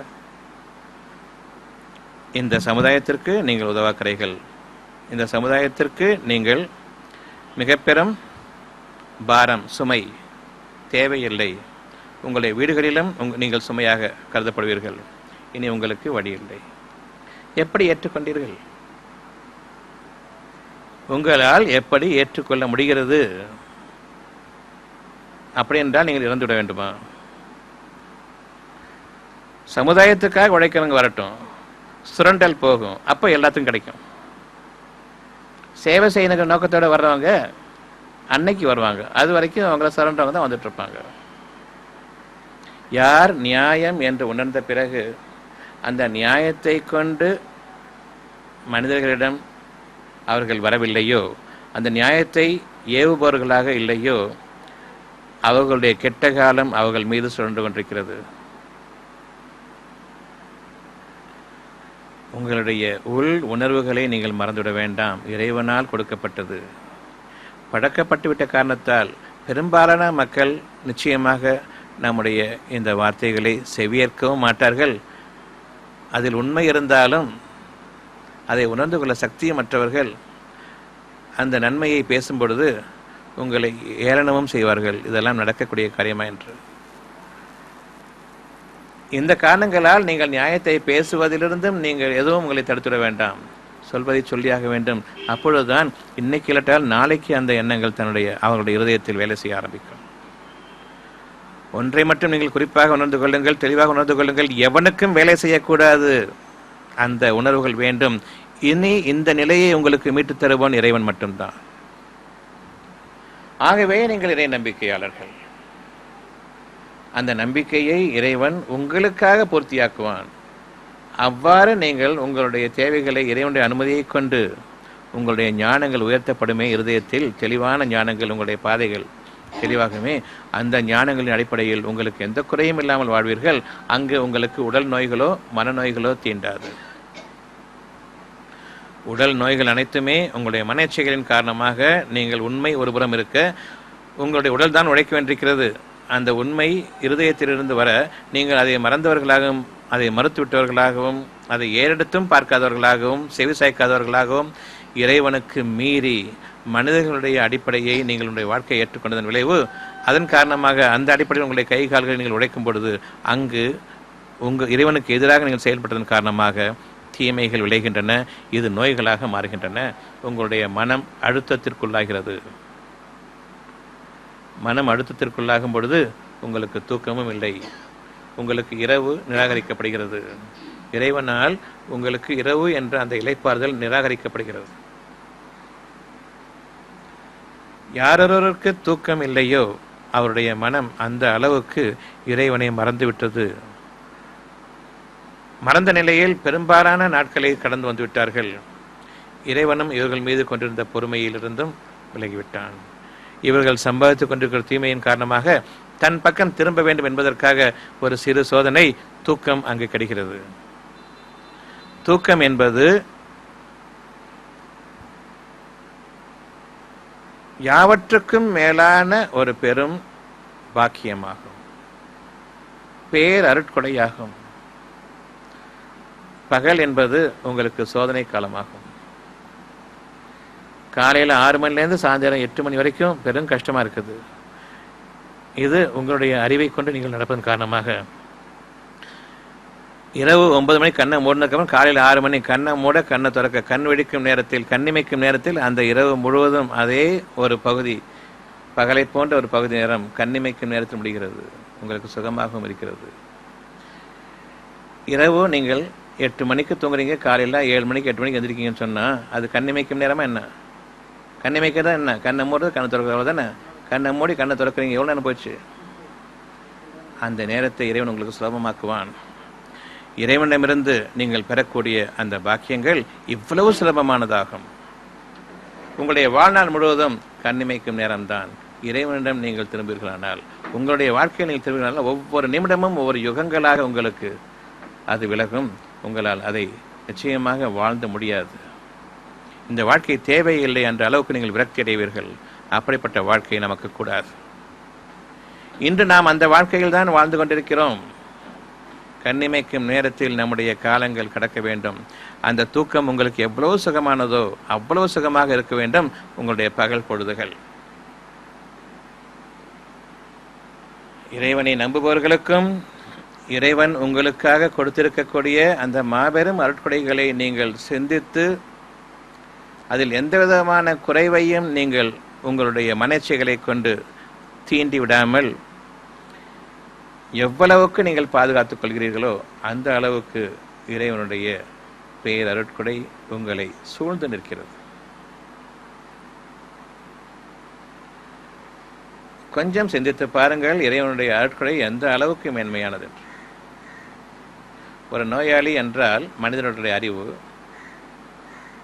அவர்களுடைய குறைகளை முழுமையாக கேட்க வேண்டும், இன்னும் முழுமையாக கேட்க வேண்டும். இன்னும் நீங்கள் பல கொஷின்ஸை போட்டு எல்லாத்தையும் தெரிஞ்சுக்கணும். அதுக்கப்புறம் டெஸ்ட்டுகள்லாம் செய்யணும். அதுக்கப்புறமா நீங்கள் மருந்துகளை தேடணும், கொடுக்கணும். இவ்வளவுக்கு அப்புறமா உங்களுக்கு கிடைச்சது உடல் ஆரோக்கியமின்மையை தவிர உடல் ஆரோக்கியம் கிடையாது. இது மனிதனுடைய அறிவு. ஆரோக்கியம் கிடைக்குன்னு நினைக்கிறீங்களா இல்லைன்னு நினைக்கிறீங்களா? டாக்டர்கிட்ட போனதுக்கப்புறம் என்றைக்குமே நீங்கள் சீக்காளியா அல்லது சீக்கிலேருந்து விடுதலை ஆயிட்டீங்களா? இருக்கிற சீக்கு இன்னும் அதிகமாகும். அது தொடர்ந்து அதிகமாகுது. எப்போ புதுசாக நல்லா இருக்கிற உடம்புல சீக்கு வந்துச்சோ சீக்குக்கு மேலே சீக்கு ஏற வேண்டியது தானே. இருக்கிற சீக்கு மட்டும் எப்படி போகும்? எப்போ அது போகலையோ அப்போ நீங்கள் மருந்துன்னு சாப்பிட்டீங்களே, அந்த மருந்து என்ன விருந்தா? வாழ்க்கை பூராவும் உங்களுக்காக கடமையாக்கப்பட்டதா? இல்லை. மருந்து சாப்பிட்ருக்கும் போது நீங்கள் ஒன்று யோசிச்சு பார்த்தீங்களா? நமக்கு வயிறுன்னு ஒன்று படைச்சிருக்கிறான், அது உணவு சாப்பிட்றதுக்கா மருந்து சாப்பிட்றதுக்கா? உணவையே ஏற்றுக்கொள்ளாத அந்த வயிறு மருந்துகளுக்கு தாங்குமா? எப்படி நீங்கள் அந்த மருந்தை உங்களுக்கு சுகம் எடுத்துக்கிட்டீங்க? அதை உங்களுக்கு அழகாக்கியும் விடுகிறான். ஆகவே நீங்கள் உங்களுடைய வழிகேட்டில் நீங்கள் எந்த விதமான குறைவும் நீங்கள் செய்யப்பட மாட்டீர்கள். இறைவனுக்கு மட்டும் அஞ்சவில்லை என்றால் இறைவன் தான் நாடியதை செய்வோனாக இருக்கிறான். எனினும் உங்கள் மீது அவன் பேரன்பு கொண்டவன், இரக்கமுடையவன். ஆகவே பெரும்பாலான இறை விரோத போக்குகளை. இறை விரோத போக்குன்னா என்ன? உங்களுக்கு விரோதமாக நீங்கள் போகிறது இறை விரோத போக்காகும். உங்களுடைய நன்மைகளுக்கே நீங்கள் விரோதமாக போவது, உங்களுடைய அழகான உணர்வுகளுக்கு விரோதமாக போவது இறை விரோத போக்காகும். ஆகவே இறைவனுக்கு தனியாக நீங்கள் ஒரு துரோகம் செய்யவில்லை, உங்களுக்கு நீங்களே துரோகம் செய்வதும் போது இறைவன் உங்கள் மீது வெறுப்படைகிறான். உங்கள் பிள்ளை இருக்குது, பிள்ளை ஆரம்ப காலங்களில் உங்களுக்கு பிள்ளை மேலே அன்பு பாசம் எல்லாம் இருக்குது, அது சொல்லி கேட்க மாட்டேங்கிறான், பெரும் கஷ்டம் கொடுக்குறான். என்ன செய்வேன்? கடைசியில் தொலைஞ்சி போடான்னு சொல்லுவீங்களா இல்லையா? வெறுப்போட. அதுக்காக நீங்கள் வருத்தப்பட மாட்டீங்க. ஆனால் ஆரம்ப காலங்களில் வருத்தப்பட்டீங்க, அடிச்சிங்க, உதச்சிங்க, கட்டி போட்டீங்க, எல்லாம் செஞ்சீங்க. ஆனால் ஸ்டேஜுக்கு அப்புறமா நீங்கள் வெறுப்படையக்கூடிய நேரம் எப்போன்னு சொன்னால், அவனுக்கு அவனே தீமை செஞ்சுக்கிறாங்கிறதுக்காக தானே இவ்வளவு அடியும் உதயம் கொடுத்தீங்க. இதுக்கப்புறமா திருந்தாத போது என்ன செய்றீங்க? நீங்கள் உங்களுக்கு விரோதம் இருந்தாலும் ஒன்று எல்லாத்தையும் தொலைஞ்சி போடான்னு சொல்லிட்டு எப்போ நீங்கள் தலை முடுக்கிறீங்களோ அதே போன்றே உங்களுக்கு நீங்களாக விரோதம் செய்து கொள்வதை இறைவன் வெறுக்கிறான். உங்கள் மீது அன்பு கொண்டவனாக பெரும் பெரும் பாவங்களை எல்லாம் மன்னித்து விடுகிறான். சிலவற்றை உங்களுக்காக விட்டு வைக்கிறான், நீங்கள் இறைவன் பக்கம் திரும்பக்கூடும் என்பதற்காக. இறைவன் பக்கம் திரும்புகிறீர்கள், மனிதர்களுடைய உதவி இனி இல்லை என்று ஆகி பல கஷ்டங்களில் நீங்கள் சிக்கிக் கொண்ட போது, என் இறைவனே என்னை மன்னித்து விடு என்று நீங்கள் இறைவன் பக்கம் திரும்புக, இனி இந்த பாவத்தை செய்ய மாட்டேன் என்றும் கூறுகிறீர்கள். இறைவன் தன் அருளை கொண்டு, தன் கருணையை கொண்டு, இரக்கத்தை கொண்டு மீண்டும் உங்களுக்கு உதவி புரிந்தால் அவனை அடைக்காதவனைப் போலவே நீங்கள் சென்று விடுகிறீர்கள். மீண்டும் அதே தவறின் பால் நீங்கள் சென்று விடுகிறீர்கள். இறைவனை அவ்வளவு சீக்கிரமாக நீங்கள் மறந்து விடுகிறீர்கள். மனிதன் மகா நன்றி கட்டவனாக இருக்கிறான். ஆகவே இறுதியாக உங்களை கைவிட்டு விட்ட பொழுது நீங்கள் எந்த வழியையும் அறிய மாட்டீர்கள், உங்களுக்கு நன்மைகளும் கிடையாது. இவர்களே இருதயத்தின் மீது முத்திரையிடப்பட்டவர்கள். அவர்களுக்கு எந்த நன்மை கொடுத்தாலும் அதை மனித சமுதாயத்திற்கு விரோதமாகவே அவர்கள் அந்த ஒரு பாக்கியத்தை உபயோகிப்பார்களே தவிர தனக்கோ அல்லது பிறருக்கோ நன்மைக்காக ஒருபோதும் அவர்கள் அந்த பாக்கியத்தை உபயோகிக்க மாட்டார்கள். எனவே மனிதர்கள் மீது அன்பு கொண்டவனாக இருக்கிறான். ஒரே ஒரு மனிதன் தவறு செய்வதன் காரணமாக, இன்னும் வெறுப்பின் காரணமாக, அந்த அளவுக்கு அவன் தன்னுடைய வழிகேட்டில் அதிகமாகிவிட்டதன் காரணமாக பிற மனிதனத்தை காப்பாற்றுகிறான், அவர்களை விட்டுவிடுகிறான். உங்களை விட அந்த மனிதர்கள் மீது அதிகமாக அன்பு பாராட்டுபவன். அவர்கள் சொல் பேச்சு கேட்டுக்கொண்டிருக்கிறார்கள். இன்னும் உங்களைப் போன்று அவர்கள் அந்த அளவுக்கு தங்களுடைய வரம்புகளில் மீறி அநியாயம் செய்வர்களாக இல்லை. ஆகவே இறைவன் அவர்கள் மீது அன்பு கொள்கிறான், உங்கள் மீது கோபம் கொண்டிருக்கிறான். மனிதர்களும் உங்கள் மீது கோபம் கொள்வார்கள். நீங்கள் எந்த வழியையும் நீங்கள் அடைய மாட்டீர்கள், நீங்கள் தப்பித்துக் கொள்வதற்காக. இறுதியில் இந்த உலகத்திலும் உங்களுக்கு இழிவும் அழிவும் இருக்கிறது, இன்னும் மறுமையிலும் உங்களுக்கு கடுமையான வேதனை இருக்கிறது.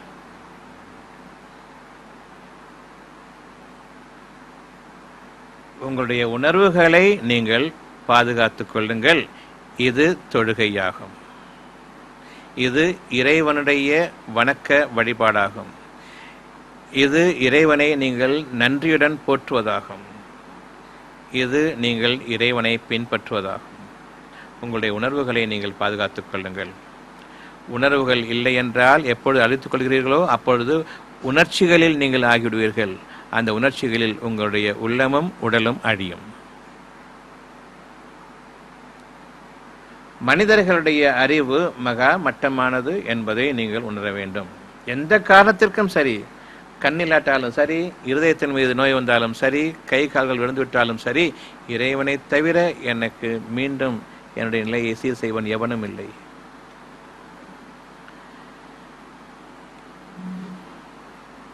இருப்பதிலேயே மிக உயர்ந்த அறிவு மருத்துவ ஞானம் இல்லையா? அந்த மருத்துவம் என்ற அந்த அறிவை நான் விலக்கிவிட்டேன். எனக்கு அந்த அறிவு வேண்டாம். பிறகு என்ன வாழ்க்கைக்கு வழி? என்ன? என்னை படைத்த இறைவன் எனக்கு வழிகாட்டுவான். அந்த ஒரே எண்ணம். எல்லாரும் சொன்னாங்க,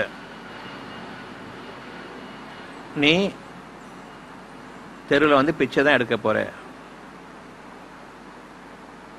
உங்களுடைய இயற்கையை நீங்க பாதுகாத்துக்கிட்டீங்கன்னு சொன்னா, புலி பசித்தாலும் புல்லை தின்னாது. பிச்சைங்கிற பேச்சுக்கு இடமே கிடையாது. செத்தாலும் சாவனை தவிர பிச்சைங்கிற பேச்சு கிடையாது.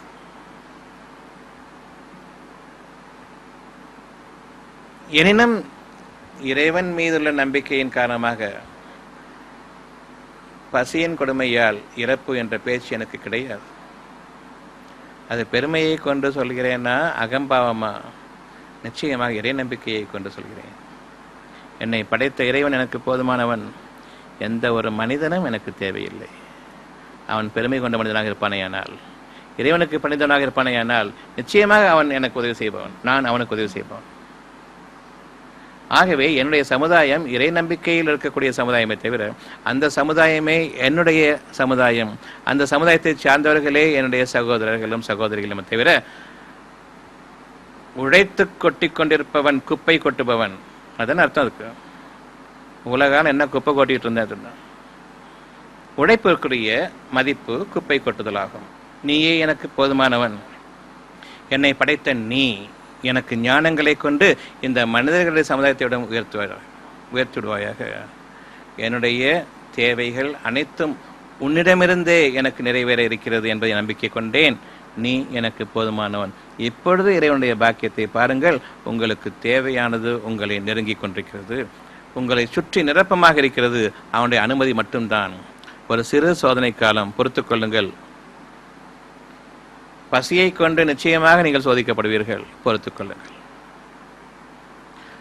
பெரும் அச்சத்தை கொண்டும் சோதிக்கப்படுவீர்கள், சகித்துக் கொள்ளுங்கள். பிறருடைய ஏச்சுக்களும் பேச்சுக்களும் உங்களை நோக்கி வரும். நீங்கள் எப்பொழுது வீழ்வீர்கள் என்று அவர்கள் காத்துக் கொண்டிருக்கிறார்கள். நிச்சயமாக நீங்கள் வீழ மாட்டீர்கள். அவர்கள் கண்கள் பூத்து போகும். நீங்கள் நன்றாக வாழ்வீர்கள் இறைவனுடைய அனுமதியை கொண்டு. இந்த ஞானங்கள் உறுதியாக இருதயத்தில் பதிந்திருக்க, மற்ற மனிதர்கள், என்னுடைய தகப்பனார், என்னுடைய தாய் உட்பட அவர்கள் கூறிய வார்த்தைகள் மிக கெட்டதாகும். ஆங்கில மருத்துவத்தை விட்டதன் காரணமாக அவர்கள் எதிர்பார்த்தது பணமும் சுகமும், பெருமைக்காக. என் மகன் டாக்டர் என்ற பெருமை.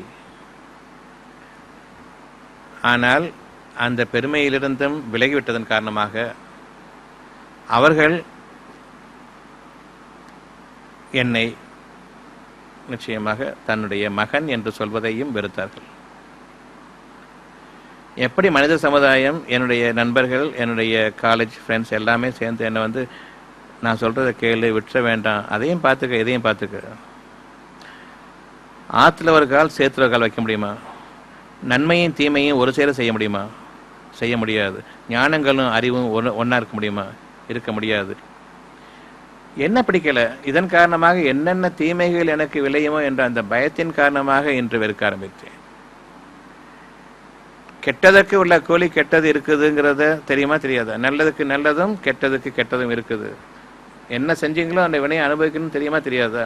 இதை எப்படி நம்ம நம்ப மறுத்தோம்? அது நம்புறதுனால பயம் வந்தது, பயத்தின் காரணமாக விட்டு. அப்போ நிச்சயமாக நீங்கள் பசியை கொண்டு சோதிக்கப்படுவீர்கள். நாளைக்கு உங்களுக்கு எதுவும் இல்லை என்ற அந்த நிலையை கொண்டு இன்னும் நீங்கள் அதிர்ச்சிக்குள்ளாக்கப்படுவீர்கள். இது இறைவனுடைய வார்த்தைகளாகும். அந்த சமயத்தில் நீங்கள் பொறுமையை மேற்கொள்ளுங்கள். அது மட்டுமல்ல, உங்களுடைய உயிர்கள் இழப்பின் காரணமாகவும் நீங்கள் சோதிக்கப்படுவீர்கள். பொருள்கள் அவ்வளவையும் நீங்கள் இழந்து விடுவீர்கள். உங்களுடைய விளைச்சல்கள், நீங்கள் யாருக்கெல்லாம் இதுவரை நன்மை செய்தீர்களோ, உங்களுடைய பிள்ளைகள் உட்பட, அந்த விளைச்சலின் காரணமாக நீங்கள் நன்மை அடைவதாக நீங்கள் எண்ணிக்கொண்டீர்களே, அதுவும் உங்களை விட்டு நீங்கிவிடும். ஆகவே ஓரளவு அச்சத்தை கொண்டும் பசியை கொண்டும் உயிர்கள், பொருள்கள், விளைச்சல்கள் ஆகியவற்றின் இழப்பை கொண்டும் நிச்சயமாக நாம் உங்களை சோதிப்போம். இது இறைவனுடைய வார்த்தை. ஆகவே இதையும் எதிர்பார்க்க நிச்சயமாக ஆயத்தமாகிவிட்டேன். ஓரளவுக்கு இதெல்லாம் கிட்ட நெருங்குற மாதிரி இருந்தது. அவ்வளவும் விலகிச்சு. கிட்ட வர்ற மாதிரி இருந்து விலகினது ஒவ்வொன்றும். இன்னைக்கு வரைக்கும் அதே நிலைதான். ஆனால் உங்களுடைய தேவைகள் ஒவ்வொரு நாளும் முழுமையாக பூர்த்தியாக்கப்பட்டு கொண்டிருக்கிறது. நீங்கள் அளவு இடையில் மீறாத வண்ணம் அவன் தன் பொறுப்பில் ஏற்றுக்கொண்டான் உங்களுடைய தேவைகளை உங்களுக்கு கொடுப்பதற்காக. கோடிக்கணக்கில் வாழ்ந்து கொண்டிருந்த காலம் அப்பொழுதுதான் முதல் முறையாக விட்டோம், இது வேண்டான்னு சொல்லிட்டு. இந்த சமயத்தில் தான் என்னுடைய பெற்றோர்கள் எல்லாம் விலகினாங்க. அதன் காரணமாக எந்தவித குறைபாட்டுக்கும் நீங்கள் ஆளாகிவிடவில்லை. இப்பொழுது மனிதர்களையோ மனிதனுடைய அறிவையோ நம்பாத ஒரு நிலை. மனிதனுடைய அறிவை உபயோகப்படுத்த மாட்டேன், எந்த ஒரு மனிதனுக்கும் கீழ்ப்படிய மாட்டேன், எவன் ஒருவனுக்கும் நான் உடைக்க மாட்டேன், எவனும் எனக்கு பாஸாக இருக்க முடியாது, நானும் எவருக்கும் பாஸாக இருக்க மாட்டேன். ஆகவே இன்று ஞானங்களை கொண்டு நீங்கள் எந்த துறையில் மனித அறிவை நம்பி ஏற்றுக்கொண்டு வாழ்ந்து வந்தீர்களோ அந்த அறிவை நிராகரித்ததன் காரணமாக அந்த வாழ்க்கை அந்த துறை உங்களுக்கு இல்லை என்று ஆகிவிடவில்லை. அதே வாழ்க்கை அதே துறையில் மேலான ஞானங்களை கொண்டு நீங்கள் மனிதர்கள் முன்பு ஒரு எடுத்துக்காட்டாக நில்லுங்கள். உலக மனிதர்கள் முன்பு ஒரு எடுத்துக்காட்டாக இருங்கள். இது இறைவனிடத்தில் வந்துள்ள பாக்கியமாகும். இதே பாக்கியத்தை நீங்கள் ஒவ்வொருவரும் அடைவீர்கள் என்பதன் மீது நீங்கள் நம்பிக்கை கொள்ள வேண்டும். செய்யாததை கொண்டு சொல்வது இறைவனிடத்தில் வெறுப்புடையதாக இருக்கிறது. ஆகவே இதுவரைக்கும் சொன்னதெல்லாம் செஞ்சதை கொண்டும் அனுபவத்தில் இறைவன் யார் என்பதை உணர்ந்து கொண்டதன் காரணமாகவும் தெளிவாக உங்களுக்கு எடுத்துரைக்கப்படுகிறது. உழைப்பு என்பதன் பொருள் வெறுக்கக்கூடிய ஒரு செயலாகும். நீங்கள் சுகமாக வாழ பிறந்தவர்கள். இன்று நீங்கள் பல உழைப்புகளில் இருக்கலாம், பல பேரிடம் வேலை செய்து கொண்டிருக்கலாம். இன்று நீங்கள் நீங்கிவிட முடியாது. ஆனால் இந்த விருப்பத்தை மறந்திருந்தீர்களே, அந்த விருப்பத்தை இன்று நீங்கள் உங்களுக்கு மிக நெருக்கமானதாக ஆக்கிக் கொள்ளுங்கள். அந்த விருப்பத்தை நீங்கள் தவற விட்டு விடாதீர்கள். அந்த விருப்பத்தில் உள்ள நியாயத்தை நீங்கள் உணர்ந்து கொள்ளுங்கள். உங்களுக்கு விரோதமாகவே உழைப்பு மகத்தானது, போற்றத்தக்கது என்று கூறுகிறீர்கள். ஆனால் உங்களுடைய இருதயத்தில் உழைப்பை நீங்கள் வெறுப்பவர்கள். இரண்டு வாழ்க்கை கூடாது. நன்மையை ஏற்றுக்கொள்ளுங்கள், தீய வாழ்க்கையை விட்டுவிடுங்கள். நன்மையான எண்ணத்தை போற்றுங்கள், தீமையான எண்ணத்தை நீங்கள் அவமதித்து பழகுங்கள். இந்த நியாயத்தை நீங்கள் பேசுங்கள். இறைவன் உங்களுக்காக விளைச்சல்களை அதிகரிப்பான். ஒரு காய்கறி விலை குறைஞ்சிருச்சுன்னு சொன்னால் உடனே டிவி எல்லாம் எடுத்துகிட்டு போயிட்டு காய்கறி விலை குறைஞ்சிருச்சாமே இந்த வியாபாரிகள் ரொம்ப கஷ்டப்படுறாங்க, இவ்வளவு மக்கள் எவ்வளோ சுகமாக இருக்கிறாங்க, அந்த காய்கறிகள் அமோகமாக கிடைச்சதுனால அதை பற்றி கவலை கிடையாது. வியாபாரிகள் நஷ்டமாயிட்டாங்க. நீங்கள் போட்டதோ ஒரு டன் விளைச்சலுக்காக, கிடைச்சதோ 1000 டன். இப்படியே ஒவ்வொரு விளைச்சலும் உங்களுக்காக இருக்காதுங்கிறது எப்படி நீங்கள் நம்ப மறுக்கிறீங்க? இறைவன் தன்னுடைய ஆதாரத்தை தெளிவாக காண்பித்த பின்னரும் எவ்வளோ முறை நீங்கள் பார்த்துருக்கீங்க இல்லையா? இந்த கத்திரிக்காய் விலை குறைஞ்சி போச்சு, முருங்கைக்காய் விலை குறைஞ்சி போச்சு, தக்காளி விலை குறைஞ்சி போச்சுன்னு சொல்கிறத பார்த்துருக்கீங்களா இல்லையா? ஏன் குறைஞ்சி போச்சு? நிறையா இருக்குது. நீங்கள் போட்ட விளைச்சல்களுக்கு மேலே அதிகமாகிடுச்சு. எப்படி விதை போடாமல் அதிகமாச்சு? ஆகினாலும் உங்களுடைய விதையோ உங்களுடைய விவசாயமோ தேவையில்லை, அவன் நாடியதை செய்கிறான். உங்களுடைய விவசாயம் தேவையில்லாதது, அவன் தான் நாடும்போது உங்களுக்கு விளைச்சலை தருகிறான். என்னை நீங்கள் விரும்புங்கள், என்னை நீங்கள் நம்புங்கள், என்னுடைய நியாயத்தை நீங்கள் பின்பற்றுங்கள். உங்களுக்கு எதிராக நீங்கள் செயல்பட வேண்டாம், அது இறைவனுக்கு எதிராக செயல்படுவதாகும்.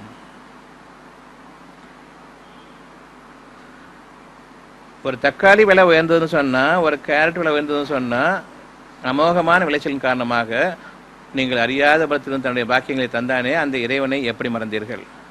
இப்படியே உங்களுடைய உணவுகளும் விளையாது என்று எப்படி நீங்கள் நம்பிக்கை கொள்ள மறுக்கிறீர்கள்?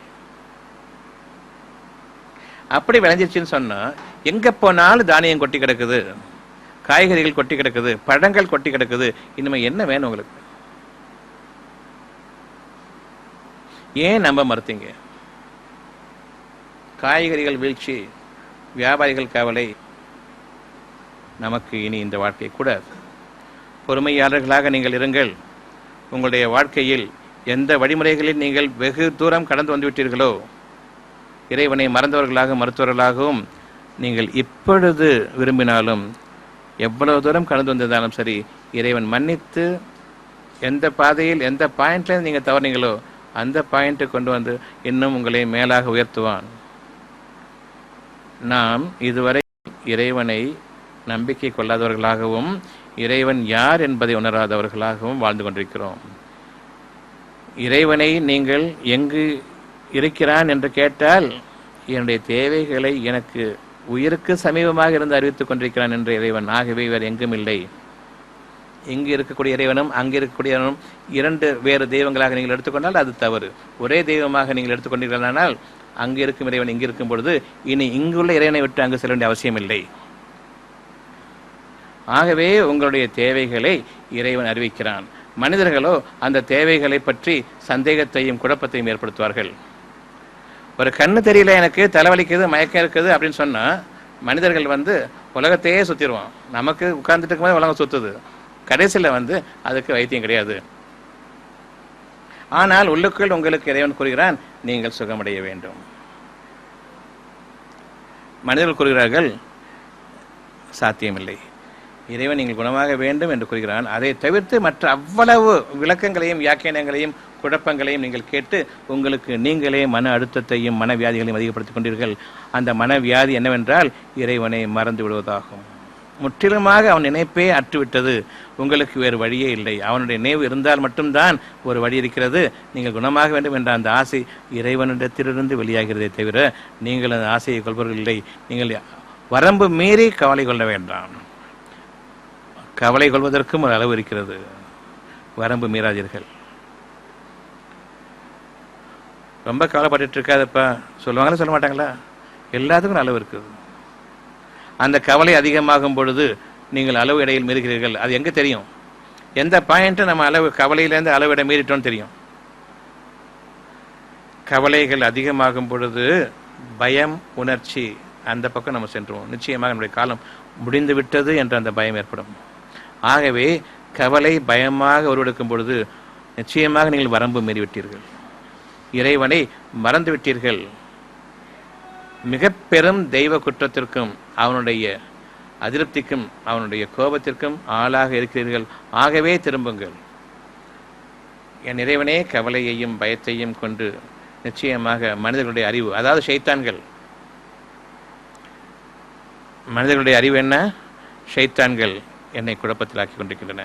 நீ என்னை பாதுகாக்கவில்லை என்றால் நான் வடிகட்டில் ஆகிவிடுவேன். என் இறைவனே உன்னையே நான் நம்பிக்கை கொண்டேன். இதுவரை நான் உன்னை மறந்தவர்கள் ஆகிவிட்டதன் காரணமாக என்னை குற்றம் பிடிக்காதிருப்பாயாக. நிச்சயமாக நான் பலவீனமானவன் என்பதை அறிவாய். ஷைத்தான்கள் அதாவது மனிதனுடைய அறிவு என்னை நிச்சயமாக வழிகட்டில் ஆக்கிவிட்டது. நீ என்னை பாதுகாப்பாயாக. அந்த செகண்ட், அந்த தருணமே இறைவன் உங்களை பாதுகாப்பவனாக இருக்கிறார். நீங்கள் மருத்துவர்களை பற்றி பயந்து கொள்ளுங்கள். ஒரு சின்ன வியாதிக்கு கூட மருத்துவம் செல்ல வேண்டாம். உண்மையை கொண்டு அமைதியை கொண்டு நீங்கள் உங்களுடைய இறைவனும் பாதுகாப்பு தேடுங்கள். இறைவன் உங்களுக்கு அறிவிப்பான். எப்பொழுது சாப்பிட வேண்டும், எப்பொழுது தண்ணீர் குடிக்க வேண்டும் என்பதை அறிவிப்பான். அதன்படி நீங்கள் நடந்து கொள்ளுங்கள். போதும். உங்களுடைய உணவின் காரணமாகத்தான் உங்களுக்கு வியாதிகள்.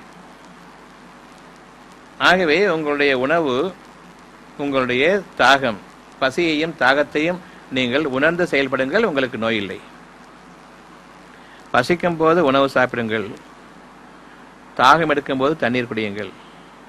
மற்றபடி உங்களுடைய அறிவின் மெத்தனத்தின் காரணமாக நீங்கள் கண்டுபிடித்துக் கொண்ட டீ, காஃபி இதெல்லாம் வேண்டாம். குளிர்பானங்கள் வேண்டாம். தாகத்துக்கு தண்ணீர் மட்டும்தான். தண்ணீரைத்தான் உங்களுக்கு கொடுத்திருக்கிறான். உங்களுடைய அறிவை, உங்களுடைய மெத்தனத்தை இங்கு காட்ட வேண்டாம். தண்ணீர் குடித்து பழகுங்கள். அதிகமாக உணவை சாப்பிட்டு பழக்குங்கள். இந்த காஃபி, டீ, கூல்ட்ரிங்க்ஸ்லாம் எப்போ விட்டீங்களோ அப்போவே உங்களுக்கு எந்த உணவும் ஏற்றுக்கொள்ளக்கூடியதாக இருக்கும். ஒரு ஜுரம் என்று வந்துவிட்டால் உங்களுக்கு கண்டிப்பாக பசியும் இருக்காது, தாகமும் இருக்காது. ஒரு ஜுரம் என்று வந்துவிட்டால். ஆகவே நீங்கள் பசி ஏற்படும் வரையில், தாகம் ஏற்படும் வரையில் உணவையோ தண்ணீரையோ அருந்தக்கூடாது. அனைவருக்கும் இது பொதுவானது. டாக்டர்களின் பக்கம் செல்லக்கூடாது என்பது உங்களுடைய உறுதியான எண்ணமாக இருக்குமானால் ஜுரம் என்று வரும்பொழுது பசியும் தாகமும் அற்றுப்போய்விடும். ஜீரணம் குறைந்துவிட்டது. தண்ணீரை கூட ஜீரணிக்கக்கூடிய அளவுக்கு வயிறு இல்லை. ஆகவே திட உணவு என்பது கூடாது. தண்ணீர் தாகம் இல்லாத நிலையில் பசி என்ற அந்த உணர்வுக்கு நீங்கள் கட்டுப்பட வேண்டாம். அதற்கு தீனி கொடுக்க வேண்டாம்.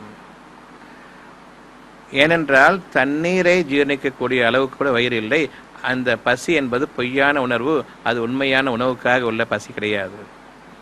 தாகம் போதுமான அளவுக்கு நன்றாக எடுக்க ஆரம்பித்த பிறகு ஏற்படும் பசிதான் உண்மையான பசி. அப்பொழுது நீங்கள் சாப்பிட்டீர்களானால் அது உங்களுக்கு மருந்தாக அமையும். அதாவது உங்களுடைய நோய்களை குணமாக்கக்கூடிய ஒரு மேன்மையான உணவாக அமையும். ஒரு ஜுரம் என்று வந்துவிட்டால் தாகம் எடுக்கும் வரையில் எந்த உணவும் கிடையாது. அப்சல்யூட் ரெஸ்ட்ல இருக்கு. அதுக்காக படுத்துக்கிடணும்னு அவசியம் இல்லை. சாதாரண உங்களால் முடிஞ்ச அளவுக்கு நடக்கிறதோ, உட்கார்றதோ, படுக்கிறதோ உங்களால் முடிஞ்ச அளவுக்கு மட்டுமே நீங்கள் செஞ்சுவாங்க. தண்ணி தாகம் எடுக்க ஆரம்பிக்க தண்ணி குடிங்க. அது வரைக்கும் ஒரு சொட்டு தண்ணி கிடையாது. தண்ணி குடிக்க ஆரம்பித்ததுக்கு அப்புறமா தான் பசி எடுக்க ஆரம்பிக்கும். அப்போ சாப்பிடுங்க. உங்களுடைய நோய்கள், உங்களுடைய ஜுரம் 2 நாளைக்கு மேலே அங்கே நிற்காது. அது குழந்தைகளாக இருந்தாலும் சரி. நீங்கள் என்ன செய்வீங்க? சும்மா கிடக்குத குழந்தைன்னு சொல்லிட்டு தண்ணியை கொடுத்துட்டே இருப்பீங்க. தப்பு. ஒன்றுமே சாப்பிடல பிள்ளை. அங்கே தண்ணி கொடுக்க கொடுக்க ஜுரம் ஜாஸ்தி ஆகிட்டு. ஒவ்வொரு ஜுரத்துக்கும் ஒரு குறிப்பிட்ட காலகட்டம் இருக்குது. தானே அது அடங்கி போயிடும். சில ஜுரத்துக்கு 2 நாள், 3 நாள், 4 நாள், 5 நாள். ஆனால் நீங்கள் இறைவன் அறிவிப்பின்படி நடப்பீர்களானால் 1 நாள் 2 நாளுக்கு மேலே ஜுரம் கிடையாது. எந்த ஜுரமாக இருந்தாலும் சரி, டைஃபாய்டாக இருந்தாலும் சரி தான். மலேரியா அப்படி ஒரு நோய் கிடையாது. எய்ட்ஸ் அப்படி ஒரு நோய் கிடையாது. எந்த நோயுமே கிடையாது.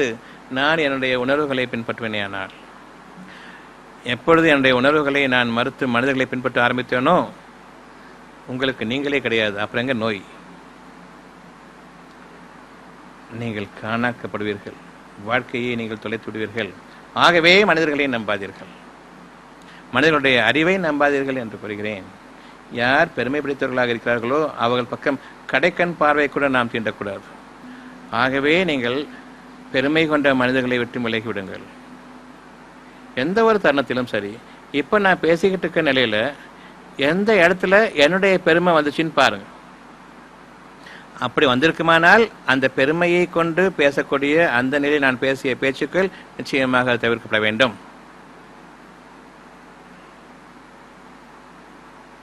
என்னை பற்றி பேசும்போது கூட பெருமைக்காக பேசவில்லை, ஒரு உதாரணத்துக்காக, எடுத்துக்காட்டுக்காக. ஏனென்றால் இதெல்லாம் நம்பிக்கை கொள்ள வேண்டிய ஒரு மிக மிக முக்கியமான காலகட்டம். உழைப்பு வேண்டாம் என்றால் எப்படி சாப்பிடுவது, எப்படி வாழ்வது என்பது பல பேருக்கும் ஒருத்தர் பாக்கி இல்லாமல் அந்த எண்ணம் வந்துடும். அதுக்கு எடுத்துக்காட்டும் கூறும். அந்த எடுத்துக்காட்டை பார்த்தா மனசுக்கு ஒரு ஆறுதல் கிடைக்கும். நமக்கும் நிச்சயமாக இறைவன் இருப்பான்.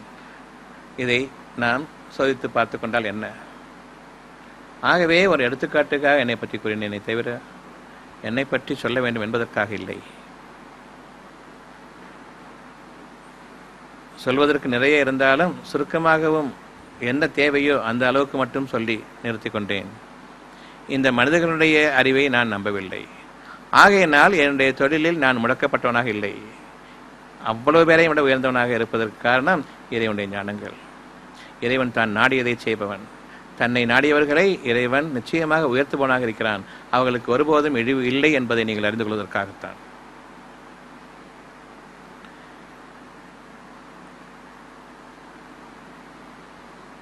நாற்பத்தி 2:16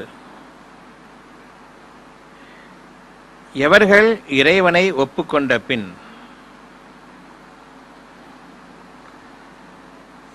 எவர்கள் இறைவன் யார் என்பதை ஒப்புக்கொண்ட பின் அந்த இறைவனை பற்றி தர்க்கித்துக் கொண்டிருக்கிறார்களோ, இறைவன் இருதயத்தில் தான் இருக்கிறான் என்று கூறிய பிறகு இல்லை அங்கேயும் இருக்கிறான்.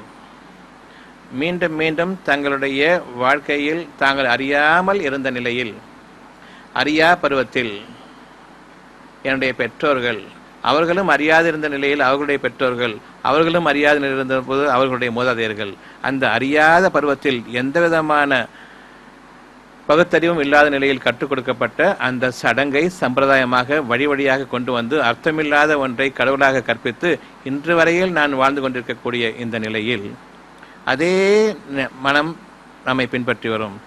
ஆனாலும் நீங்கள் தெளிவாக உணர்ந்து கொண்டீர்கள், இறைவன் நிச்சயமாக என்னுடைய இருதயத்தில் இருக்கிறான். இதயமே கோயில் என்பதும் நாம் அறியாததல்ல. தெளிவாக அறிந்த பின்னர் யார் இறைவனை பற்றி தர்க்கித்துக் கொண்டிருக்கிறார்களோ அவர்களுடைய தர்க்கம் அவர்களுடைய இறைவனிடத்தில் பயனற்றதாகும். நீங்கள் இறைவனிடம் தர்க்கிக்கிறீர்கள், அதனால் அவன் இல்லாமல் ஆகிவிடுவதில்லை. உங்களுடைய தர்க்கம் எதுவும் உங்களுக்கு பயனளிப்பதில்லை. அதாவது இறைவனிடத்தில் பயனற்றதாகும் என்பது பொருள், உங்களுக்கு எந்த விதத்திலும் அது நன்மை செய்யாது உங்களுடைய தர்க்கம். ஆகவே இறைவனை பற்றி தெளிவாக அறிந்து கொண்ட பிறகு அவனை பற்றி குழம்பிக் கொள்வதோ, தர்க்கத்தில் ஈடுபடுவதோ, தர்க்கவாதிகளிடம் நீங்கள் பேச்சுவார்த்தைகளில் ஈடுபடுவதோ உங்களுடைய அந்த உண்மையான உணர்வுகளை விட்டும் மீண்டும் பழைய உணர்ச்சிகளின் பக்கம் நீங்கள் திரும்பி விடுவதோ உங்களுக்கு எந்த பயனும் அற்றதாகும். இறைவனை மறக்கும் பொழுதெல்லாம் நீங்கள் உணர்வுகளை உணர்ச்சிகளாக மாற்றிக்கொண்டிருக்கிறீர்கள். உணர்வுகள் உங்களை வாட வைக்கும், உணர்ச்சிகளை உங்களை வீழ்த்திவிடும், பாழாக்கிவிடும், உங்களை நோய் நொடிகளில் ஆழ்த்திவிடும். உங்களை குற்றீரும் குலையுரமாக ஆக்கிவிடும். அந்த உணர்ச்சிகளில் நீங்கள் மன அழுத்தத்திற்குள்ளாகி உங்களுக்கு தூக்கமும் தடைபடும், உங்களுடைய ஆரோக்கியமும் தடைபடும், உங்களுடைய மனநலமும் தடைபடும். ஆகவே இறுதியில் உங்களுடைய வாழ்க்கையை வெறுத்து நீங்கள் உங்களுடைய வாழ்க்கையை முடித்தும் கொள்வீர்கள். ஆகவே நீங்கள் இறைவனை தர்க்கிக்க வேண்டாம். உங்களுடைய இருதயத்தில் உங்களுக்கு அறிவிப்பான் உங்களுடைய இறைவன். நிச்சயமாக நீங்கள் உங்களுடைய எண்ணங்களை தோற்றுவிப்பதில் ஒரு பசி உணர்வு இருந்தாலும் அதை கொண்டு வருவோன் இறைவன் தானே தவிர, அந்த பசி உணர்வுக்கு ஏற்றவாறு இந்த உணவுகளை சாப்பிட வேண்டும் என்ற அந்த உணவின் ருசிகளையும் கொண்டு வந்தவன் இறைவன் தான். பிறகு அளவையும் நிர்ணயித்தவன் இறைவன். அதற்கு மேலாக போனால் உங்களுடைய உடம்பு ஒத்துக்கொள்ளாது. இவ்வளவையும் உங்களுக்கு அருகாமையிலிருந்து கண்ணும் கருத்துமாக உங்களை கண்காணித்துக் கொண்டிருக்கிறான் உங்களுடைய இறைவன். சிந்தித்து உணர்ந்து எப்பொழுது இறைவனை உங்களுடன் வைத்துக் கொள்கிறீர்களோ அப்பொழுது உங்களுக்கு எல்லா பாதுகாப்பும் இருக்கிறது. எப்பொழுது இறைவனை நீங்கள் இல்லை என்று ஆக்கிவிட்டீர்களோ எந்த பாதுகாப்பும் இல்லை. எனவே நீங்கள் இறைவனை பற்றி தர்க்கிக்க வேண்டாம். உங்களுடைய இறைவனை உங்களுக்கு நெருக்கமாக ஆக்கிக் கொள்ளுங்கள். அவன் உங்களுக்கு நெருக்கமாகவே இருக்க பிரியப்படுகிறான்.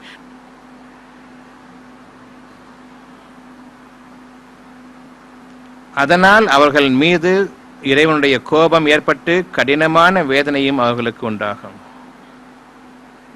நீங்கள் இறைவனை மறந்து விடுவீர்களானால், இறைவன் யார் என்பதை தெரிந்து கொண்ட பிறகும் நீங்கள் இறைவனை விட்டு விலகுவீர்களானால், இறைவனுடைய கோபமும் அவனிடமிருந்து வேதனையும் உங்களுக்கு உண்டாகும். நம்மில் பலரும் ஒருவர் பாக்கி இல்லாமல் பல நிலைகளில் வேதனைகளை அனுபவித்துக் கொண்டிருக்கிறோம். சிறிதோ பெரிதோ, ஒன்றோ பலவோ வேதனைகளின் ஒரு ஒட்டுமொத்த தாக்கத்தால் நாம் நிலை குலைந்திருக்கிறோம். நாளைய வாழ்க்கையை பற்றிய கவலையும் பயமும் ஒருபுறம் இருக்க, இறைவன் அந்த கவலையும் பயத்தையும் நீக்கி நம்மை வாழ வைத்துக் கொண்டிருக்கிறான். நாளைய வாழ்க்கையில் இது செய்வேன் என்று உங்களுக்கு இல்லை. இருந்தாலும் இறைவன் நாளைய வாழ்க்கையை பற்றி கவலைப்பட வேண்டாம் என்று இன்றைய வாழ்க்கையில் உங்களை வாழ்ந்து வைத்துக் கொண்டிருக்கின்றான். ஆகவே நீங்கள் அந்த இறைவனை நம்பிக்கை கொள்ளுங்கள். எந்த அளவுக்கு இறைவன் உங்களை உங்களுடைய நெருக்கமாக உங்களுக்கு நெருக்கமாக இருக்கிறானோ அந்த அளவுக்கு நீங்களும் இறைவனை நெருங்குங்கள். இறைவன் உங்களுக்கு நெருக்கமாக இருக்கிறான், ஆனால் நீங்களும் அவனை விட்டு தொலைவில் இருக்கிறீர்கள். எந்த அளவுக்கு நெருக்கமாக இருக்கிறானோ அந்த அளவுக்கு நீங்கள் நெருங்குங்கள். இறைவன் உங்களை விட்டு விலகிவிட்டால் உங்களுடைய இருதயங்களின் மீது முத்திரையிடப்பட்டுவிடும். பின்னர் நீங்கள் எந்த வழியையும் அறிய மாட்டீர்கள். உணர்வுகள் அனைத்தையும் நீங்கள் இழந்து விடுவீர்கள். எந்த உண்மையும் நீங்கள் உணர்ந்து கொள்ள முடியாது. எந்த நியாயத்தின் பக்கம் நீங்கள் செல்ல முடியாது. நீங்கள் வடிகட்டில் உறுதியாக்கப்பட்டவர்கள். ஆகவே இந்த உலகத்தில் உங்களுக்கு இழிவும் வேதனையும் இருக்கிறது. அந்த இழிவும் வேதனையும் ஓரளவுக்கு நம்மை சூழ்ந்து கொண்டது. இன்னும் முழுமையாக நம்மை ஆக்கிரமிப்பதற்கு முன்பாக இறைவனை நாம் நெருங்குவோம். இறைவன் நம்மை விட்டும் விலகிவிடுவதற்கு முன்பாக, முற்றிலுமாக விலகிவிடுவதற்கு முன்பாக நாம் அவனை நெருங்குவோம். இப்பொழுது நாம் பல்வேறு தொலைகளில் தூரங்களில் நம்மை நாம் நிலைப்படுத்தி கொண்டிருக்கிறோம். நாம் அவனை நெருங்குவோம்.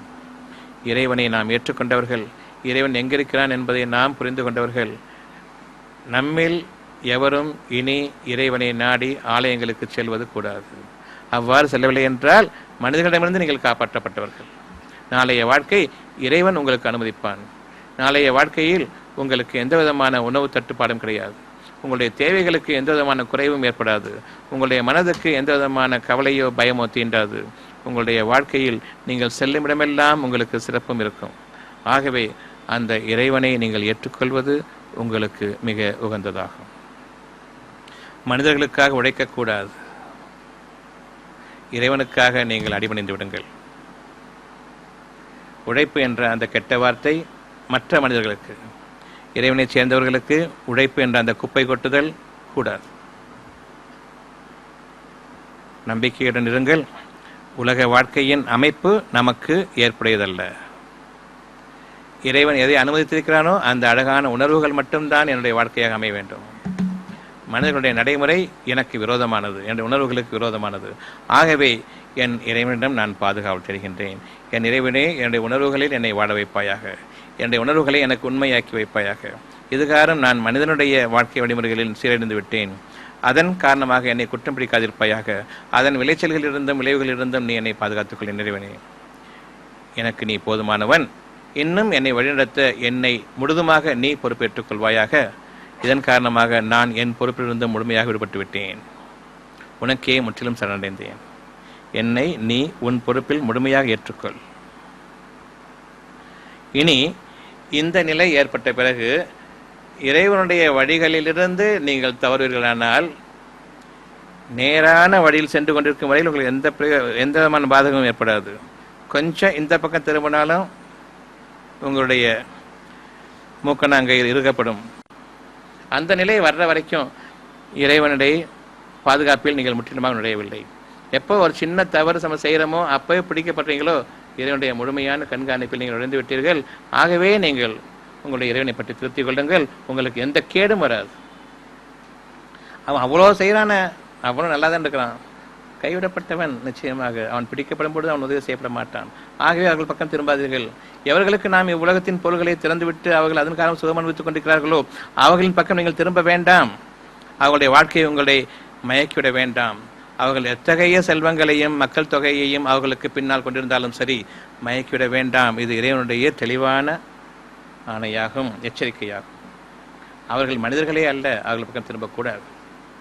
அவர்களை விட அந்த சிறுகளை உயர்த்துவான். நம்பிக்கை கொள்ளுங்கள். நேர்வழியில் மகத்தான அந்த பாக்கியம் இறைவன் உங்களுக்கு அளிக்க இருக்கக்கூடிய ஞானங்களாகும். ஆகவே பட்டணங்களில் அவர்களுடைய உல்லாசமும் அவர்களுடைய ஆடம்பரமும் அவர்களுடைய நடமாட்டமும் உங்களை ஏமாற்றிவிட வேண்டாம். தர்க்கத்திற்கு தூண்டிவிட வேண்டாம். நானும் கெட்ட வழியில் செல்கிறேன் என்ற அளவுக்கு தர்க்கத்திற்கு தூண்டிவிட வேண்டாம். இறைவனை பற்றி எண்ணிய பிறகு தர்க்கத்தில் ஈடுபட வேண்டாம். உங்களை காத்துக்கொள்ளுங்கள். பொறுமையாளர்களாக இருங்கள். அவர்களை விட உங்களை உயர்த்தக்கூடிய அந்த நாளுக்காக காத்திருங்கள். அப்பொழுது அவர்கள் உங்களை பற்றி பொறாமைப்படுவார்கள்.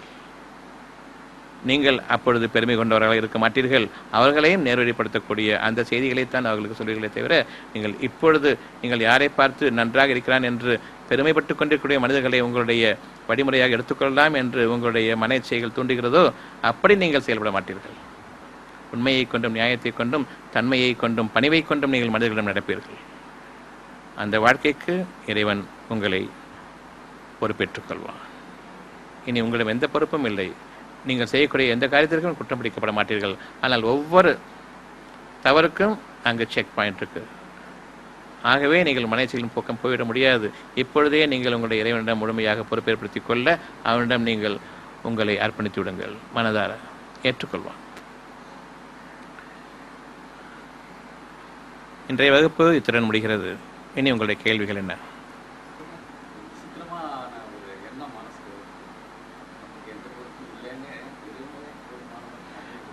இறைவனே போதுமானவன் சொல்லும் பொழுது விசித்திரமான ஒரு எண்ணம் ஏற்படுதுன்னு சொல்றீங்களா? அது என்ன விசித்திரமானது? உங்கள்கிட்ட பொறுப்பு வச்சுக்கிட்டு நீங்க என்ன சாதிச்சீங்கன்னு சொல்லுங்க.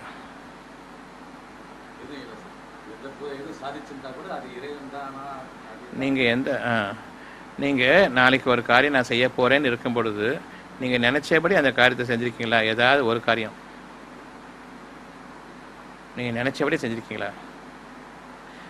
நாளைக்கு காலையில நான் 8 மணிக்கு இங்க இந்த வீட்டை விட்டு கிளம்பிடணும். வீட்டை விட்டு கிளம்பிடுவீங்க 8 மணிக்கு. ஆனா மனசு நிம்மதியோட போகணும்னு நினைச்சீங்களா? மனசு நம்பிக்கையோட போகணும்னு நினைச்சீங்களா? நிச்சயமாக இது நிறைவேறி போயிருங்கிற அந்த ஆதலோட போகணும்னு நினைச்சீங்களா? எப்படி நினைச்சீங்க? அப்படி போக முடிஞ்சு அவங்களால? 8 மணிக்கு விட்டு வாசல் விட்டு கிளம்பிட்டா டைம் பிரகாரம் கிளம்பிட்டாரு. கிளம்பிட்டேன் என்ன செய்ய? அதை கேட்கலங்க. ஒரு உதாரணத்துக்கு சொல்கிறேன். அந்த 8 மணிக்கு கிளம்பும் பொழுது நீங்கள் முந்தின நாள் நான் கரெக்டாக 8 மணிக்கு கிளம்பிடுவேன் இந்த மாதிரி மனநிலையில் கிளம்புன்னு சொல்லுங்கள். ஒன்று 8:01 புறப்படுவீங்க, இல்லாட்டி 7:30 புறப்படுவீங்க. நாளைக்கு இவ்வளோ சம்பாதிப்பேன், நாளைக்கு கடையை திறந்துட்டா இவ்வளோ சம்பாதிப்பேன்னு நீங்கள் மனசு வச்சுருப்பீங்க. அன்னைக்கு வியாபாரமே இருக்காது. மறுநாள் என்னத்தை வியாபாரம் பண்ணி நிற்பீங்க. அன்னைக்கு ஜாஸ்தியாக நிற்கும். ஒரு நாளாவது நீங்கள் உங்களுடைய வியாபாரம் உங்களுடைய அனுபவம் இருக்குது, இதில் எவ்வளோ சம்பாதிப்பேன்னு உங்களுக்கு தெரியும். அந்த சம்பாத்தியத்தை நீங்கள் எதுக்கு சம்பாதிச்சிருக்கீங்களா?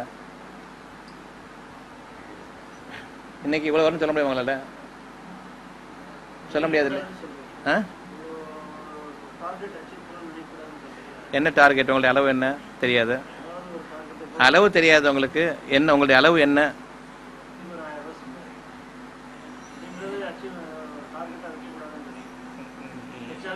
ஏன் 1000 கோடி சம்பாதிக்க நினைக்கக்கூடாது?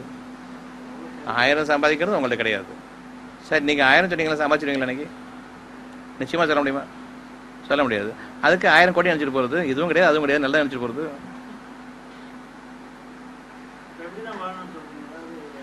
நீங்கள் நினைக்கிற வாழ்க்கை உங்களுக்கு இருக்குது.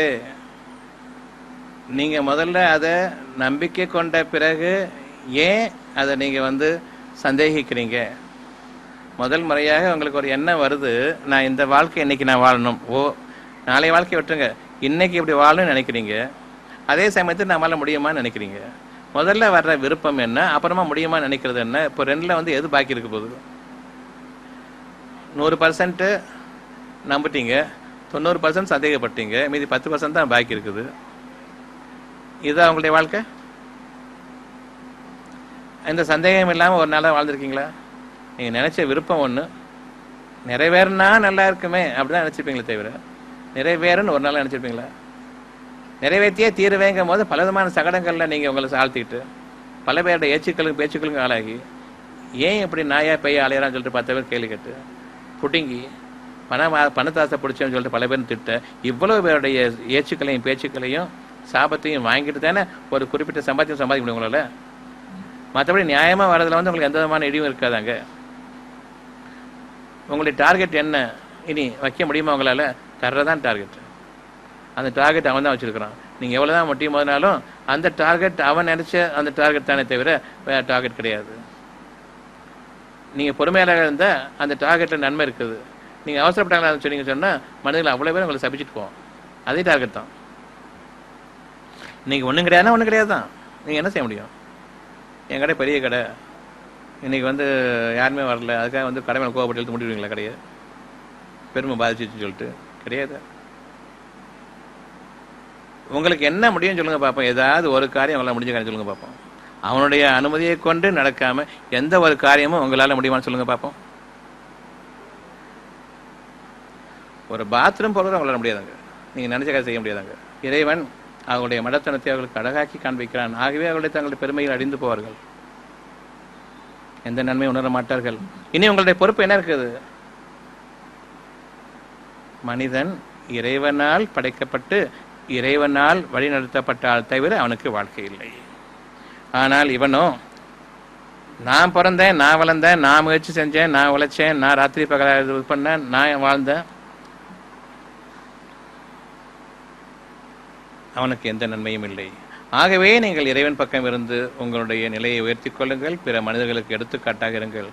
இறைவன் என்னை வழிநடத்தினான், ஆகவே என்னுடைய பாதையில் எந்த சங்கடங்களோ தடங்கல்களோ என்னை தீண்டாது.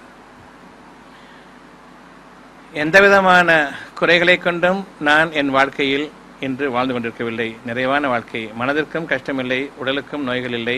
மனதில் எந்த விதமான தீமையும் தீண்டாத நிலையில் அமைதியும் சாந்தமும் சமாதானமும் நிம்மதியும் குளிர்ச்சியும் என்னுடைய இருதயத்தில் இருக்கிறது.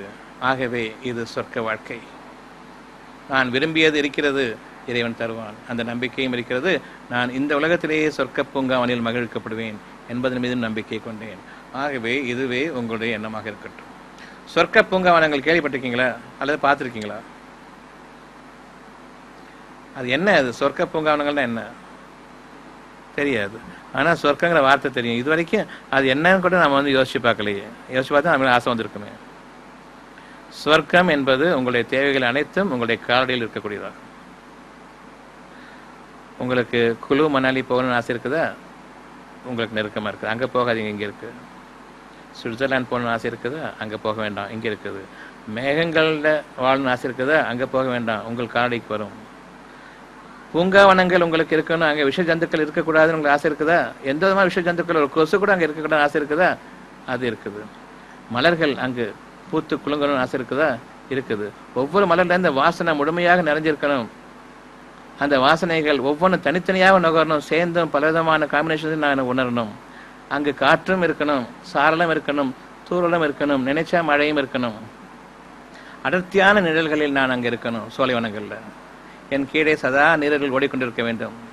எந்த பழமாக இருந்தாலும் ஒரு பழத்திற்கு மறுபடம் சுவையாக மாறி இருக்க வேண்டுமே தவிர அதே பழம் இருக்கக்கூடாது. ஏனென்றால் ஒரே வகையான சுவையை நான் சுவைக்க விரும்ப மாட்டேன். ஆயிரக்கணக்கான வகைகள் இருந்தாலும் ஒவ்வொன்றும் அதனுடைய தனித்தன்மையுடன் பூர்ணமாக விளங்க வேண்டும். என்னுடைய தேவைகள் அனைத்தும் அங்கு நிறைவேறுகிறது. இது சொர்க்க வாழ்க்கை. சொர்க்க பூங்காவனங்களில் மகிழ்க்கப்படுவீர்கள். அந்த வாழ்க்கையை நீங்கள் விரும்புங்க. மனுஷங்கள்ட்ட கிடையாது. ஆனாலும் இந்த வாழ்க்கை அழகாக இருக்குது கேட்கறதுக்கு. அது உங்களுக்கு இருக்குது. ஏன்னு சொன்னால் மனதில் இறைவன் உங்களுக்கு காட்டிவிட்டான். சொல்ல சொல்ல இவ்வாறு இருந்தால் அழகாக இருக்குமே என்ற அந்த ஒரு உணர்வு உங்களுக்கு வந்துவிட்டது. உண்மை. உங்களுக்கு கிடையாது, அது நம்ப வரும் இருக்கிறது. மனிதர்களிடம் நம்பாதீர்கள், இறைவனை ஏற்றுக்கொள்ளுங்கள். என் இறைவனை என்னுடைய சொர்க்க வாழ்க்கைக்கு நீ என்னை பொறுப்பேற்றுக்கொள், நிச்சயமாக நம்பிக்கை கொண்டேன். அந்த ஒரு வார்த்தை அவனுக்கு வேணும். எப்போ நம்பிக்கை கொண்டீர்களோ பிறகு சந்தேகிக்காதீர்கள். இறைவனை நிராகரிப்பதற்கு சமமாகும். நான் உங்களுக்கு தெரியப்படுத்த தான் சொல்கிறேனே தவிர நீங்கள் நிராகரிக்கிறீங்கன்னு சொல்லலை. சந்தேகமில்லாமல் நீங்கள் அதை ஏற்றுக்கொள்ளுங்கள். மனிதர்கள் அவர்கள் உங்களை இது விஷயமாக கேலியும் கிண்டலும் செய்வார்கள். ஆகவே மனிதர்கள் முடியாத ஒரு காரியத்தை நீங்கள் இறைவன் பொருட்டு நம்பிக்கை கொள்ளும் பொழுது மனிதர்களிடம் உங்களுடைய அந்த எண்ணத்தை தெரிவிக்க வேண்டாம், ஒருபோதும் தெரிவிக்கக்கூடாது. அவர்கள் உங்களை குழப்பத்தில் ஆழ்த்துவார்கள். நீங்கள் அவர்கள் பக்கம் சாய்ந்துவிடவும் கூடும். அதன் காரணமாக நிறைவேற இருக்கக்கூடிய அந்த பாக்கியங்களை நீங்கள் இழந்துவிடவும் கூடும். ஆகவே நாளை செய்யக்கூடிய எந்த ஒரு காரியத்தையும் நீங்கள் மனிதர்களிடம் பேசாதீர்கள். ஏனென்றால் நீங்கள் நினைப்பதை விட அழகான முறையில் அது நிறைவேறுவதற்காக இருக்கிறது. இன்று உங்களுடைய வாழ்க்கையை நீங்கள் நரக வாழ்க்கை என வெறுத்து விடுங்கள். நீங்கள் வாழ்ந்து கொண்டிருக்கக்கூடிய வாழ்க்கை மனிதர்களுடைய வழிமுறைகளை கொண்டு, மனிதர்களுடைய சிஸ்டம் ஆஃப் லைஃபை நம்ம ஏற்றுக்கொண்டதை கொண்டு எனக்கு நானே தீங்கிழைத்துக் கொண்டேன். ஆகவே இந்த வாழ்க்கையிலிருந்து மீட்டு என்னை சொர்க்க வாழ்க்கையில் வாழ வைக்கும் வரையில் என் மீது பொறுமையை நீ கொடுப்பாயாக. உன்னுடைய வாக்குறுதியான எனக்கு அளிக்கப்பட வேண்டிய அந்த சொர்க்க வாழ்க்கையை நான் அடையும் வரையில் என் பாதங்களை உறுதிப்படுத்துவாயாக, என் இருதயங்களை பலப்படுத்துவாயாக. நம்பிக்கையில் எந்தவிதமான ஒரு சந்தேகமும் தீண்டிவிடாமல் என்னை நீ பாதுகாத்துக்கொள். முழுமையாக நீ என்னை பொறுப்பேற்றுக்கொள். என் இறைவனே, நிச்சயமாக எனக்கு சொர்க்க வாழ்க்கை வேண்டும் என்று அவனிடத்தில் ஆசையோடும் அந்தரங்கத்திலும் பணிவுடனும் அச்சத்துடனும், இந்த வாழ்க்கையை பற்றி அச்சத்துடனும் நீங்கள் அவரிடம் கேளுங்கள். உங்களுக்கும் உங்களுடைய இறைவனுக்கும் இடையே இருக்கக்கூடிய அந்த பிரார்த்தனை வாய் உதட்டு அசைவிலும் கூட மற்றவருக்கு தெரியக்கூடாது. ஆகவே உங்களுடைய பிரார்த்தனை உங்களுக்கும் உங்களுடைய இறைவனுக்கும் இடையே இருக்கக்கூடிய மிக நெருக்கமான பிரார்த்தனையாகும். மிக மிக அந்தரங்கமானதாகும். மனிதர்களுக்கு தெரியக்கூடாது, அவசியமாக தெரியக்கூடாது. ஆகவே நான் இவ்வாறு வர வேண்டும் என்று ஆசைப்படுகிறேன் என்று கூறிவிட வேண்டாம். அவர்கள் உங்களை வழிகெடுத்து விடுவார்கள். உங்கள் மீது பொறாமை கொண்டவர்களாக எங்கே நிறைவேறிடுமோ, நிறைவேறிவிட்டால் என்னால் பொறுக்க முடியாது. இது மனிதர்கள். ஆகவே மனிதர்களிடம் கூற வேண்டாம். முடிந்த வரையில் உங்களை ஏளனப்படுத்துவார்கள். ஏனென்றால் இன்னும் அந்த வாழ்க்கையை நீங்கள் வாழாதன் காரணமாக கற்பனையில் மிதக்கிறான், பகல் கனவில் இருக்கிறான் என்று உங்களை படிப்பார்கள், ஏளனம் செய்வார்கள். ஆகவே மனிதர்களிடம் கூறக்கூடாது. பிரார்த்தனை என்பது மனிதர்கள் கண்களுக்கு நான் பிரார்த்தனை செய்கிறேன் என்ற அந்த புலன் எட்டக்கூடாது. அவ்வளவு அந்தரங்கமாக நீங்கள் இருங்கள். இப்போ நான் உங்கள்கிட்ட பேசிக்கிட்டு இருக்கும்போது எந்த அளவுக்கு நான் என்னுடைய பிரார்த்தனை இருக்கேன்னு உங்களுக்கு தெரியாது. இந்த மாதிரி மனிதர்களாக சக மனிதர்களாக சகஜமாக பழகுங்கள். ஆனால் உள்ளுக்குள் தூய்மையாக இருங்கள். நீங்கள் நம்பிக்கை கொண்டிருப்பது யாருக்கும் தெரியக்கூடாது. ஆகவே நீங்கள் மனிதர்கள் உங்களை ஏற்றுக்கொள்வார்கள். இந்த உண்மையை உணர்ந்து கொண்டவர்களாக நாம் நம்முடைய இறைவனை இதயத்தில் மேற்கொள்வோம். அதைவிட சிறப்பான ஒரு இடம், நமக்கு குறித்தான ஒரு இடம், நமக்கு உதவி அளிக்கக்கூடிய இடம், இறைவனுக்கும் நமக்கும் நெருக்கமாக இருக்கக்கூடிய ஒரு எதுவும் இல்லை.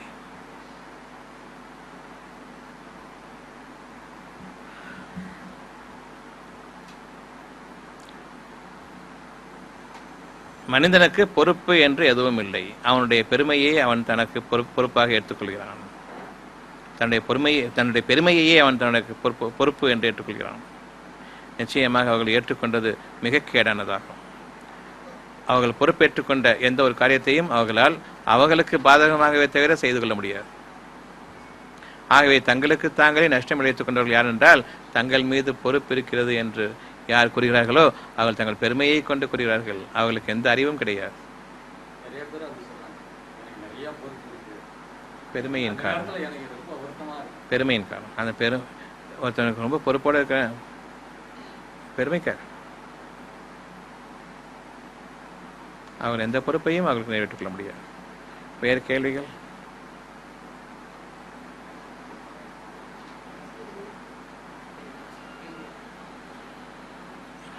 நான் விரும்பிய ஒரு வாழ்க்கை ஏன் அமையவில்லை? இது பல பேருடைய என்னுடைய விருப்பத்திற்கு ஏற்ற வாழ்க்கையை நான் ஏன் வாழவில்லை? பல வருஷங்கள் ஆயிடுச்சு, இன்னும் கூட நான் விரும்பிய இறைவனிடம் பொறுப்பேற்படுத்தி விரும்பிய அந்த வாழ்க்கை எனக்கு கிடைக்கவில்லை. ஏன்? எந்த அளவுக்கு உங்களுக்கு பொறுமை இருக்கிறது என்பதை சோதிப்பதற்காக வேண்டி, எந்த அளவுக்கு இறைவன் இருக்கிறான் என்பதை நீங்கள் சந்தேகத்திற்கிடமின்றி எந்த சூழ்நிலையிலும் அவனை நீங்கள் உங்களுடைய பாதுகாப்புக்காக ஆக்கிக் கொள்வீர்கள் என்பதை உறுதி செய்வதற்காக வேண்டி, உங்களுடைய பொறுமையின் எல்லையை அவன் நிச்சயமாக அறிவான். ஆகவே பொறுமையை எந்த அளவுக்கு நீங்கள் அதிகரித்துக் கொள்கிறீர்களோ, பொறுமைக்குரிய நற்கூலி ஒவ்வொரு நாளும் ஒவ்வொரு கணமும் உங்களுக்காக சித்தப்படுத்தப்படுகிறது. ஆகவே நீங்கள் பொறுமையை விட்டுவிட வேண்டாம். பொறுமையை போன்ற மகத்தான பாக்கியம் உடையவர்கள் எவரும் கிடையாது. ஆகவே உங்களுடைய பொறுமையை இறைவன் சோதிக்கிறான். இன்னும் பொறுமையை அதிகமாக்குங்கள், கேளுங்கள். உங்களால் பொறுமையாக இருக்க முடியாது. ஆகவே இறைவனிடமே அந்த பொறுமையை கேளுங்கள். மகத்தான பாக்கியம் உடையவர்களை தவிர அந்த பொறுமை அடைய மாட்டார்கள். நீங்கள் சம்பாதிப்பதில் மிக மிக உறுதியானது அந்த பொறுமை மட்டுமே. பொறுமை மட்டும் இருந்துவிட்டால் நமக்கு வியாதிகள் என்பது ஒன்றில்லை, சூழ்நிலை கஷ்டங்கள் என்பது உருவாகாது, வாழ்க்கையில் சிக்கல்கள் என்பது நம்மை தீண்டாது. ஆகவே இறைவன் தன் பொறுப்பில் ஏற்றுக்கொண்டதன் காரணமாக இவ்வளவு காலமும் பொறுமையை உங்களுக்கு கொடுத்திருக்கிறான். இன்னும் நீங்கள் பொறுமையை அதிகமாக்கி கேளுங்கள். நிச்சயமாக என் இறைவனை நம்பிக்கை கொண்டேன். இந்த வாழ்க்கை வேண்டாம், இதை விட மேலான வாழ்க்கை. நீங்க நினைச்சிருப்பீங்க இந்த ஆஸ்பத்திரி பக்கம் மட்டும் போகக்கூடாது. அப்படி என்றால் ஆஸ்பத்திரியை விட்டு வேறு இடம், அதுவும் இதை போன்று கட்டிடம் தானே, அதுவும் இதை போல கட்டிடம் தானே. அப்போ எப்போ இந்த உலகத்துடைய வாழ்க்கையில ஒரு இடத்துல இருந்து இன்னொரு இடத்துக்கு நம்ம மாத்தி கேட்டோமோ, நீங்க பெருசா ஒன்றும் கேட்டல, அதுக்கு அங்கேயே வந்துட்டு போகலாம். என் இறைவனே இதை விட மேலான வாழ்க்கையை எனக்கு கொடுன்னு கேட்கும் பொழுது எதையும் ஃபிக்ஸ் பண்ணி மனசில் வச்சுட்டு கேட்கல. மேலானதுங்கும் போது நம்ம கையில் இல்லை. எந்த அளவுக்கு அது மேலானதுங்க நமக்கு தெரியாது. ஒரு கர்ச்சீஃப் கொடுக்குறாங்க, வெள்ளை வெள்ளையேன்னு இருக்குது அப்படின்னு வச்சுக்கிடுவோம். இதை விட சிறந்தது தாங்களேன்னு கேட்குறான். அவங்க தலையை செஞ்சுருவாங்க, என்ன இதை விட சிறந்த தெரியலையே. உணவு இருக்குது, இதை விட சிறந்த உணவு வேணும்னு சொன்னால் என்ன செய்வாங்க? உங்களுக்கு விருந்தினராக கூப்பிட்டு எவ்வளோ மேக்ஸிமம் கேர் எடுக்க முடியுமோ அவ்வளோ மேக்ஸிமம் கேர் எடுத்து உங்களுக்கு தேவையான அவ்வளோ உணவு செஞ்சு வைக்கிறாங்க. நீங்கள் சொல்கிறீங்க இதை விட சிறந்த உணவு எனக்கு இறைவன் தரக்கூடும் அப்படின்னு சொல்கிறீங்கன்னு வச்சுக்கோங்க. விருந்து உபசாரம் பண்ணுறாங்க இல்லையா, அவங்களுக்கு உடனே அவங்க மேலே கோவம் வரும். ஏன்னா பெருமையை கொண்டு நல்லா இருக்குன்னு சொல்ல தான் விரும்புகிறாங்க அவங்க. இதை விட மேலானதை இறைவன் நமக்கு தரக்கூடும். இந்த பிரார்த்தனையோடு சாப்பிடணும், அதில் உங்களுக்கு எந்த தீமையும் இருக்காது. இதையே இந்த உணவை எனக்கு இறைவன் மேன்மையாக்கி தரட்டும்னு கேளுங்க. நீங்கள் கேட்பீங்க சுவையாக சமைச்சிருப்பீங்க, ஆனால் மேன்மையாக சமைச்சிருப்பீங்களா? அந்த மேன்மைக்கு அர்த்தம் என்ன? இதை விட சுவையாக இருந்தால் நல்லா இருக்கும், அப்படி இல்லை. இதை விட மேன்மையாக இருந்தால் எல்லா விதங்களிலும் இந்த உணவு எந்த கழிவும் இதில் இருக்கக்கூடாது.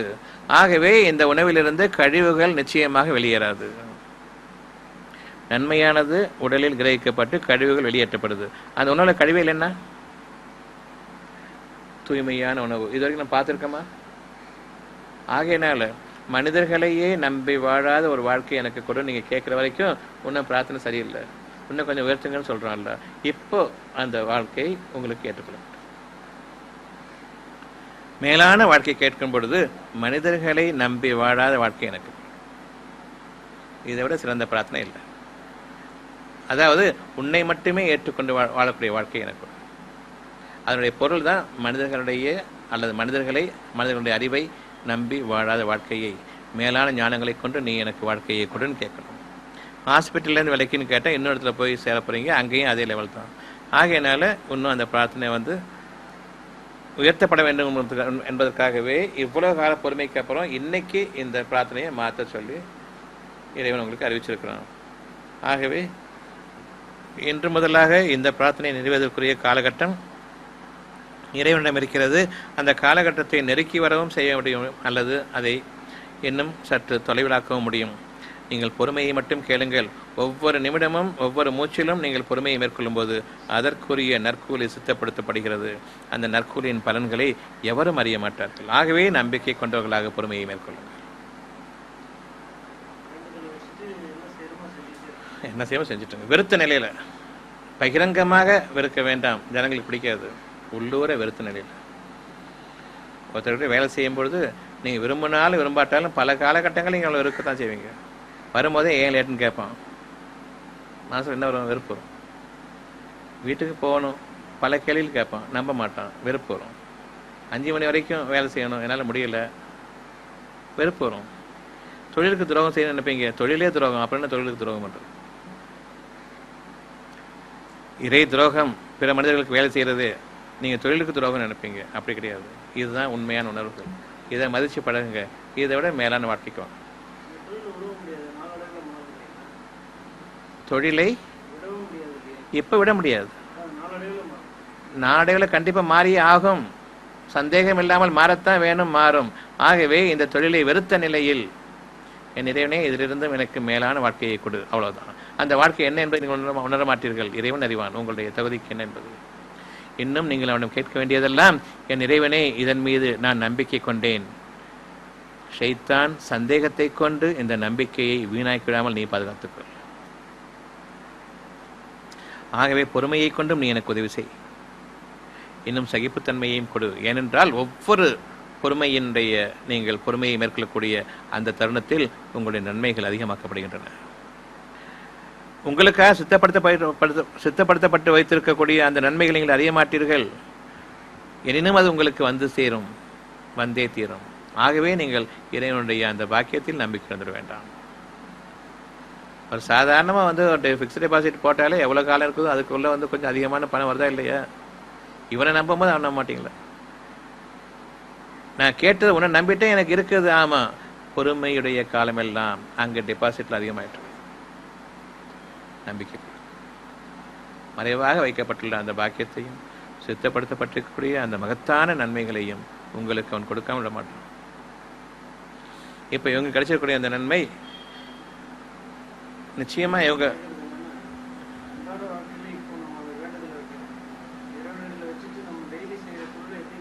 செஞ்சுக்கிட்டே எந்த குறையும் செஞ்சிட்டுருங்க. ஆனால் வெறுத்த நிலையில், நம்பிக்கை கொண்ட நிலையில், நம்ம விரும்பினது ஒன்று இருக்குது நம்பிக்கை கொண்ட நிலையில், இது நம்ம விட்டு நீங்குங்கிறத நம்பிக்கை கொண்ட நிலையில், அதுவரையும் நான் செய்வதை பற்றி குற்றமில்லை. கண்டிப்பாக நடக்கத்தான் செய்யும், குற்றமில்லை, கண்டிப்பாக குற்றமில்லை. இறைவன் அந்த ஒரு பாக்கியத்தை கொண்டு வர வரைக்கும், கொண்டு வந்ததுக்கப்புறம் நீங்கள் அதை போய் பார்ப்போங்க. இப்போ நான் கோடிக்கணக்கில் சம்பாதிச்சுட்டு இருந்தேன் என்னுடைய இந்த இறைவனுக்கு முன்னாடி, அதை விட எனக்கு ஒன்றுமே இல்லை.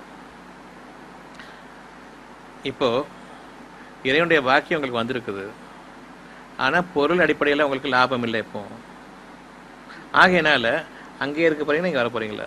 மிக பெரும் சோதனை. எனக்கு இதுதான் வேணும், கோடிக்கணக்கில் வரக்கூடிய காசை விட்டு வச்சு, அவ்வளோதான், முடிஞ்சது.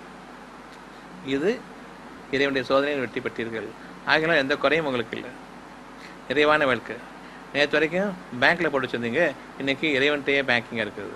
எந்த கவலையும் கிடையாது. ஒவ்வொரு நாளும் ஒவ்வொரு தேவையும் காசு இருந்தால் எவ்வளோ செலவழிப்பீங்களோ அதற்கும் மேலாக உங்களுடைய தேவைகள் நிறைவேறி கொண்டிருக்கின்றன என்பதை நீங்கள் உணர்ந்து உங்களை தேவையறச் செய்து மனிதர்களுடைய அனைத்து தேவைகளையும் உங்களுக்கு தேவையில்லாமல் ஆக்கி உங்களை சீமான்களாக்குவானே, அந்த ஒரு காலத்துக்காக.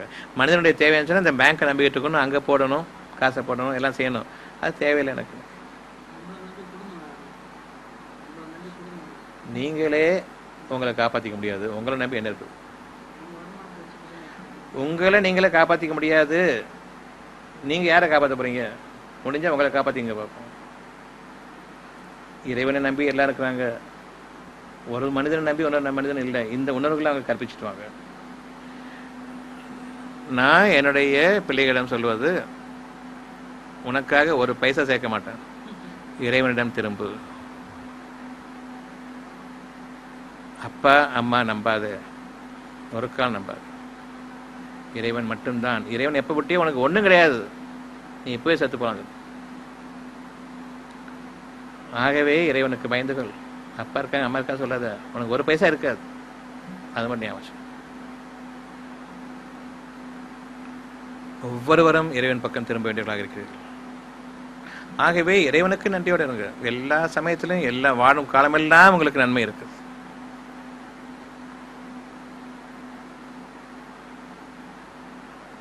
யாரும் யாரையும் நம்பி இல்லை. இதை நீங்கள் உங்களுடைய உறவினர்களுக்கு தெளிவாக்குங்கள், உங்கள் நெருக்கமானவர்களுக்கு தெளிவாக்குங்கள்.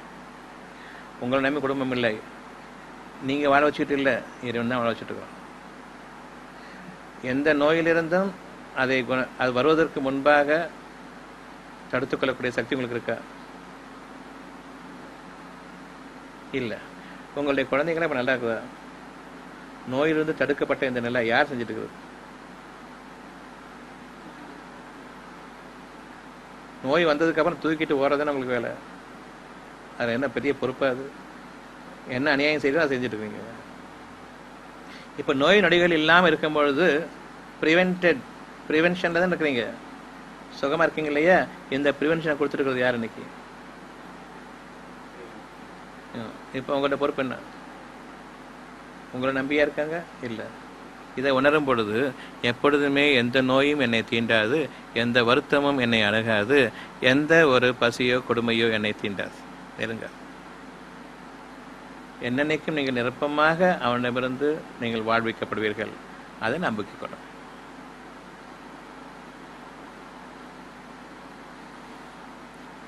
உங்களுடைய தேவைகள் நிறைவேறும் வரையில், இறைவனிடத்திலிருந்து நிறைவேறும் வரையில் நீங்கள் என்ன செஞ்சுக்கிட்டு இருக்கீங்களோ தாராளமாக செஞ்சுக்கிட்டு இருங்க. ஆனால் அதை நம்புங்க, இதை வெறுத்துருங்க. விற்று சொல்லலை. இப்போ அவங்க அதை வெறுத்துட்டு இன்னொரு இடம் அதே மாதிரி இடம் தான் கேட்டிருக்காங்க. ஆகையினால எந்த பிரார்த்தனையும் வைக்காது தான் சமம்.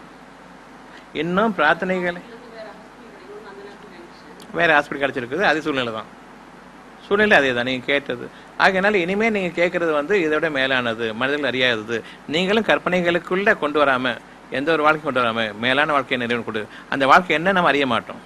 அந்த வாழ்க்கையை கேட்கும்பொழுது கண்டிப்பாக அந்த வாழ்க்கையும் இருக்குது. நான் என்னுடைய தொழிலை வெறுத்தேன், எம்பிபிஎஸ் தொழிலை வெறுத்தேன், அக்குபஞ்சர் தொழிலை வெறுத்தேன். பணம் வந்துட்டு இருக்கும் போதும் ஏன்னு சொன்னால் ஒரு 300 பேர் 400 பேரை பார்க்குறது பெரும் கஷ்டமாக இருக்குது. அதுலேயும் பெரும் ஞானங்கள் இருந்தது. ஒரு பேஷண்ட்டுக்கு ஒரு செகண்ட், ஒரு டச்சில் குணமாகிறது தான், ஒரு செகண்டில் குணமாகிறது. அதுவே பெரும் கஷ்டமாக இருக்கும். பேஷண்ட் பார்க்கும்போதே உள்ள பேஷண்ட் இருக்கிறாங்களே எங்கே பார்க்க போகிறோம். என்னைக்கு வெள்ளிக்கிழமை வருது எனக்கு ரொம்ப திருப்தியாக இருக்கும். இப்போ இன்றைக்கி ஒரு நாள் லீவுன்னு சொல்லிட்டு யாரும் வரமாட்டாங்க. அப்படி இல்லைன்னு சொன்னால் 4 மணிக்கே உட்காந்துட்டு இருப்பாங்க.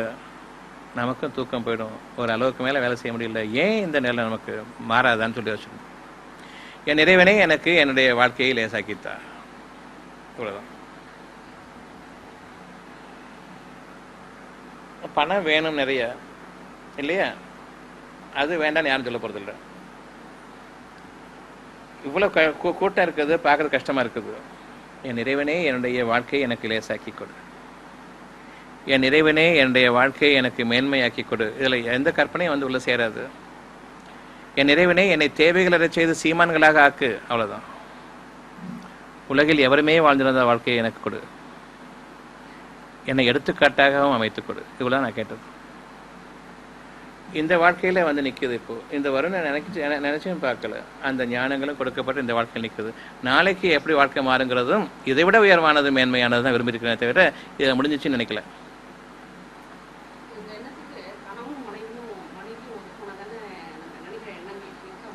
உங்களுக்கும் இறைவனுக்கும் ஒத்து போனால் போதும். வேறு யாருக்கும் ஒத்து போக அவசியம் இல்லை.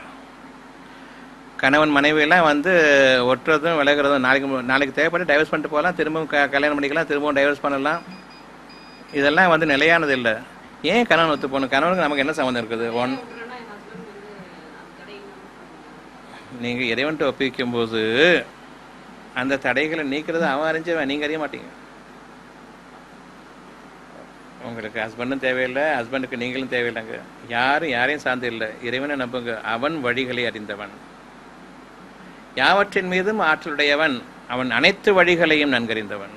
ஆகவே அவனுடைய ஆற்றலில் நீங்கள் சந்தேகம் கொள்ள வேண்டாம். மனிதர்களை பற்றி நீங்கள் பயப்பட வேண்டாம். உங்களுக்கும் உங்களுடைய இறைவனுக்கும் இடையே நீங்கள் மனிதர்களை கொண்டு வர வேண்டாம். உங்களுடைய நம்பிக்கையை அது வீணாக்கிவிடும்.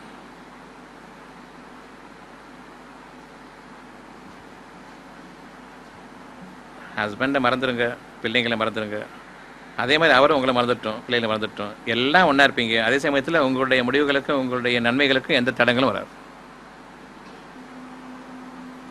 சுற்றத்தையும் சூழலையும் பார்த்தீங்கன்னு சொன்னால் நீங்கள் வீணாக போவீங்க. உறவினர்களை நீங்கள் கவனிச்சிங்கன்னு சொன்னால் நீங்கள் உருப்படாமல் போவீங்க. இறைவனுக்கு உங்களுக்கு இடையில இதை சார்ந்த நன்மைகளை தவிர யார் இதற்கு விரோதமாக இருந்தாலும் சரி, அவங்க நம்மை சார்ந்தவர்கள் இல்லை. ஆக வெறுப்பை காட்ட வேண்டாம்,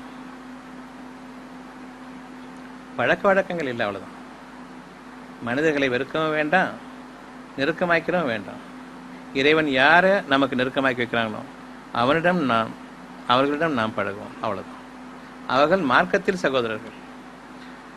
கூட பிறந்ததுனால, இரத்த பந்தத்தினால சகோதரர்கள் நிச்சயமாக கிடையாது. அது அருந்தாலும் அதில் மனசு கஷ்டப்படாது. ஆகவே நம்பிக்கையோடு இருங்க. ஹஸ்பண்டு, ஒய்ஃபு, பிள்ளைங்க இதெல்லாம் secondary consideration. First primary consideration எனக்கும் இறைவனுக்கும் இடையே எதுவும் கூடாது. எப்போ எந்த இதுக்கு வந்துட்டீங்களோ அப்போ எல்லாத்தையுமே இறைவன் சேர்த்து வைப்போம். உங்களுக்குள்ள உறவு ஏற்படுத்தினது யார்? இறைவனா நீங்களா? உங்கள் மனசில் விருப்பத்தையும் ஆசையையும் பாசத்தையும் ஏற்படுத்தின இறைவனா நீங்களா? இப்போ என்ன நீங்கள் ஏன் சொந்தம் உங்கள் சொந்தம் சொல்லிட்டு இருக்கீங்க? விரும்பினா இதை தள்ளி விட்டு வேற கொண்டு வருவானே, ஏன் அதை நீங்கள் நம்ப மாட்டேங்கிறீங்க?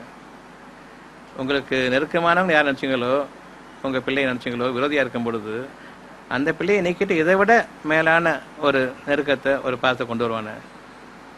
உங்களுக்கு பாதகமாக யார் இருக்கிறாங்களோ உங்கள் பிள்ளை உங்களுக்கு கொலையும் செய்வானா இல்லையா? செய்வானா செய்ய மாட்டேனா? கேள்விப்பட்டதில்லை? ஆகையினால ஒரு பிள்ளை மகனை கொலை செய்வானா கொலை செய்ய மாட்டானா? அந்த சந்தர்ப்பம் ஏற்படும் போது அவனுடைய மனர்ச்சிகளுக்கு நீங்கள் ஒத்துப்போகணும்னு சொன்னால், நீ எனக்கு அப்பனும் இல்லை, நான் எனக்கு பிள்ளைன்னு சொல்லிட்டு போனேன் இல்லையா? நீங்கள் எந்த தைரியத்தில் பாராட்டி திராட்டி வளர்த்துட்டு இருக்கீங்க? ஒரு குருட்டு தைரியத்தை தானே. ஏன் இந்த குருட்டு போக்கு? என்னங்கிறது நாளைக்கு தெரியாத நிலையில உண்மையான இறைவன் பக்கம் மட்டும் திரும்பி இருந்தால் அவன் என்னைக்கும் சேர்த்து வைப்பானா?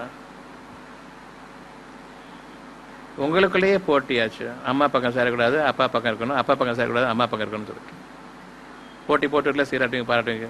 இது ரெண்டும் போதுமே அவனுக்கு, ரெண்டு பேர்த்தையும் கேம் விளையாடுறதுக்கு.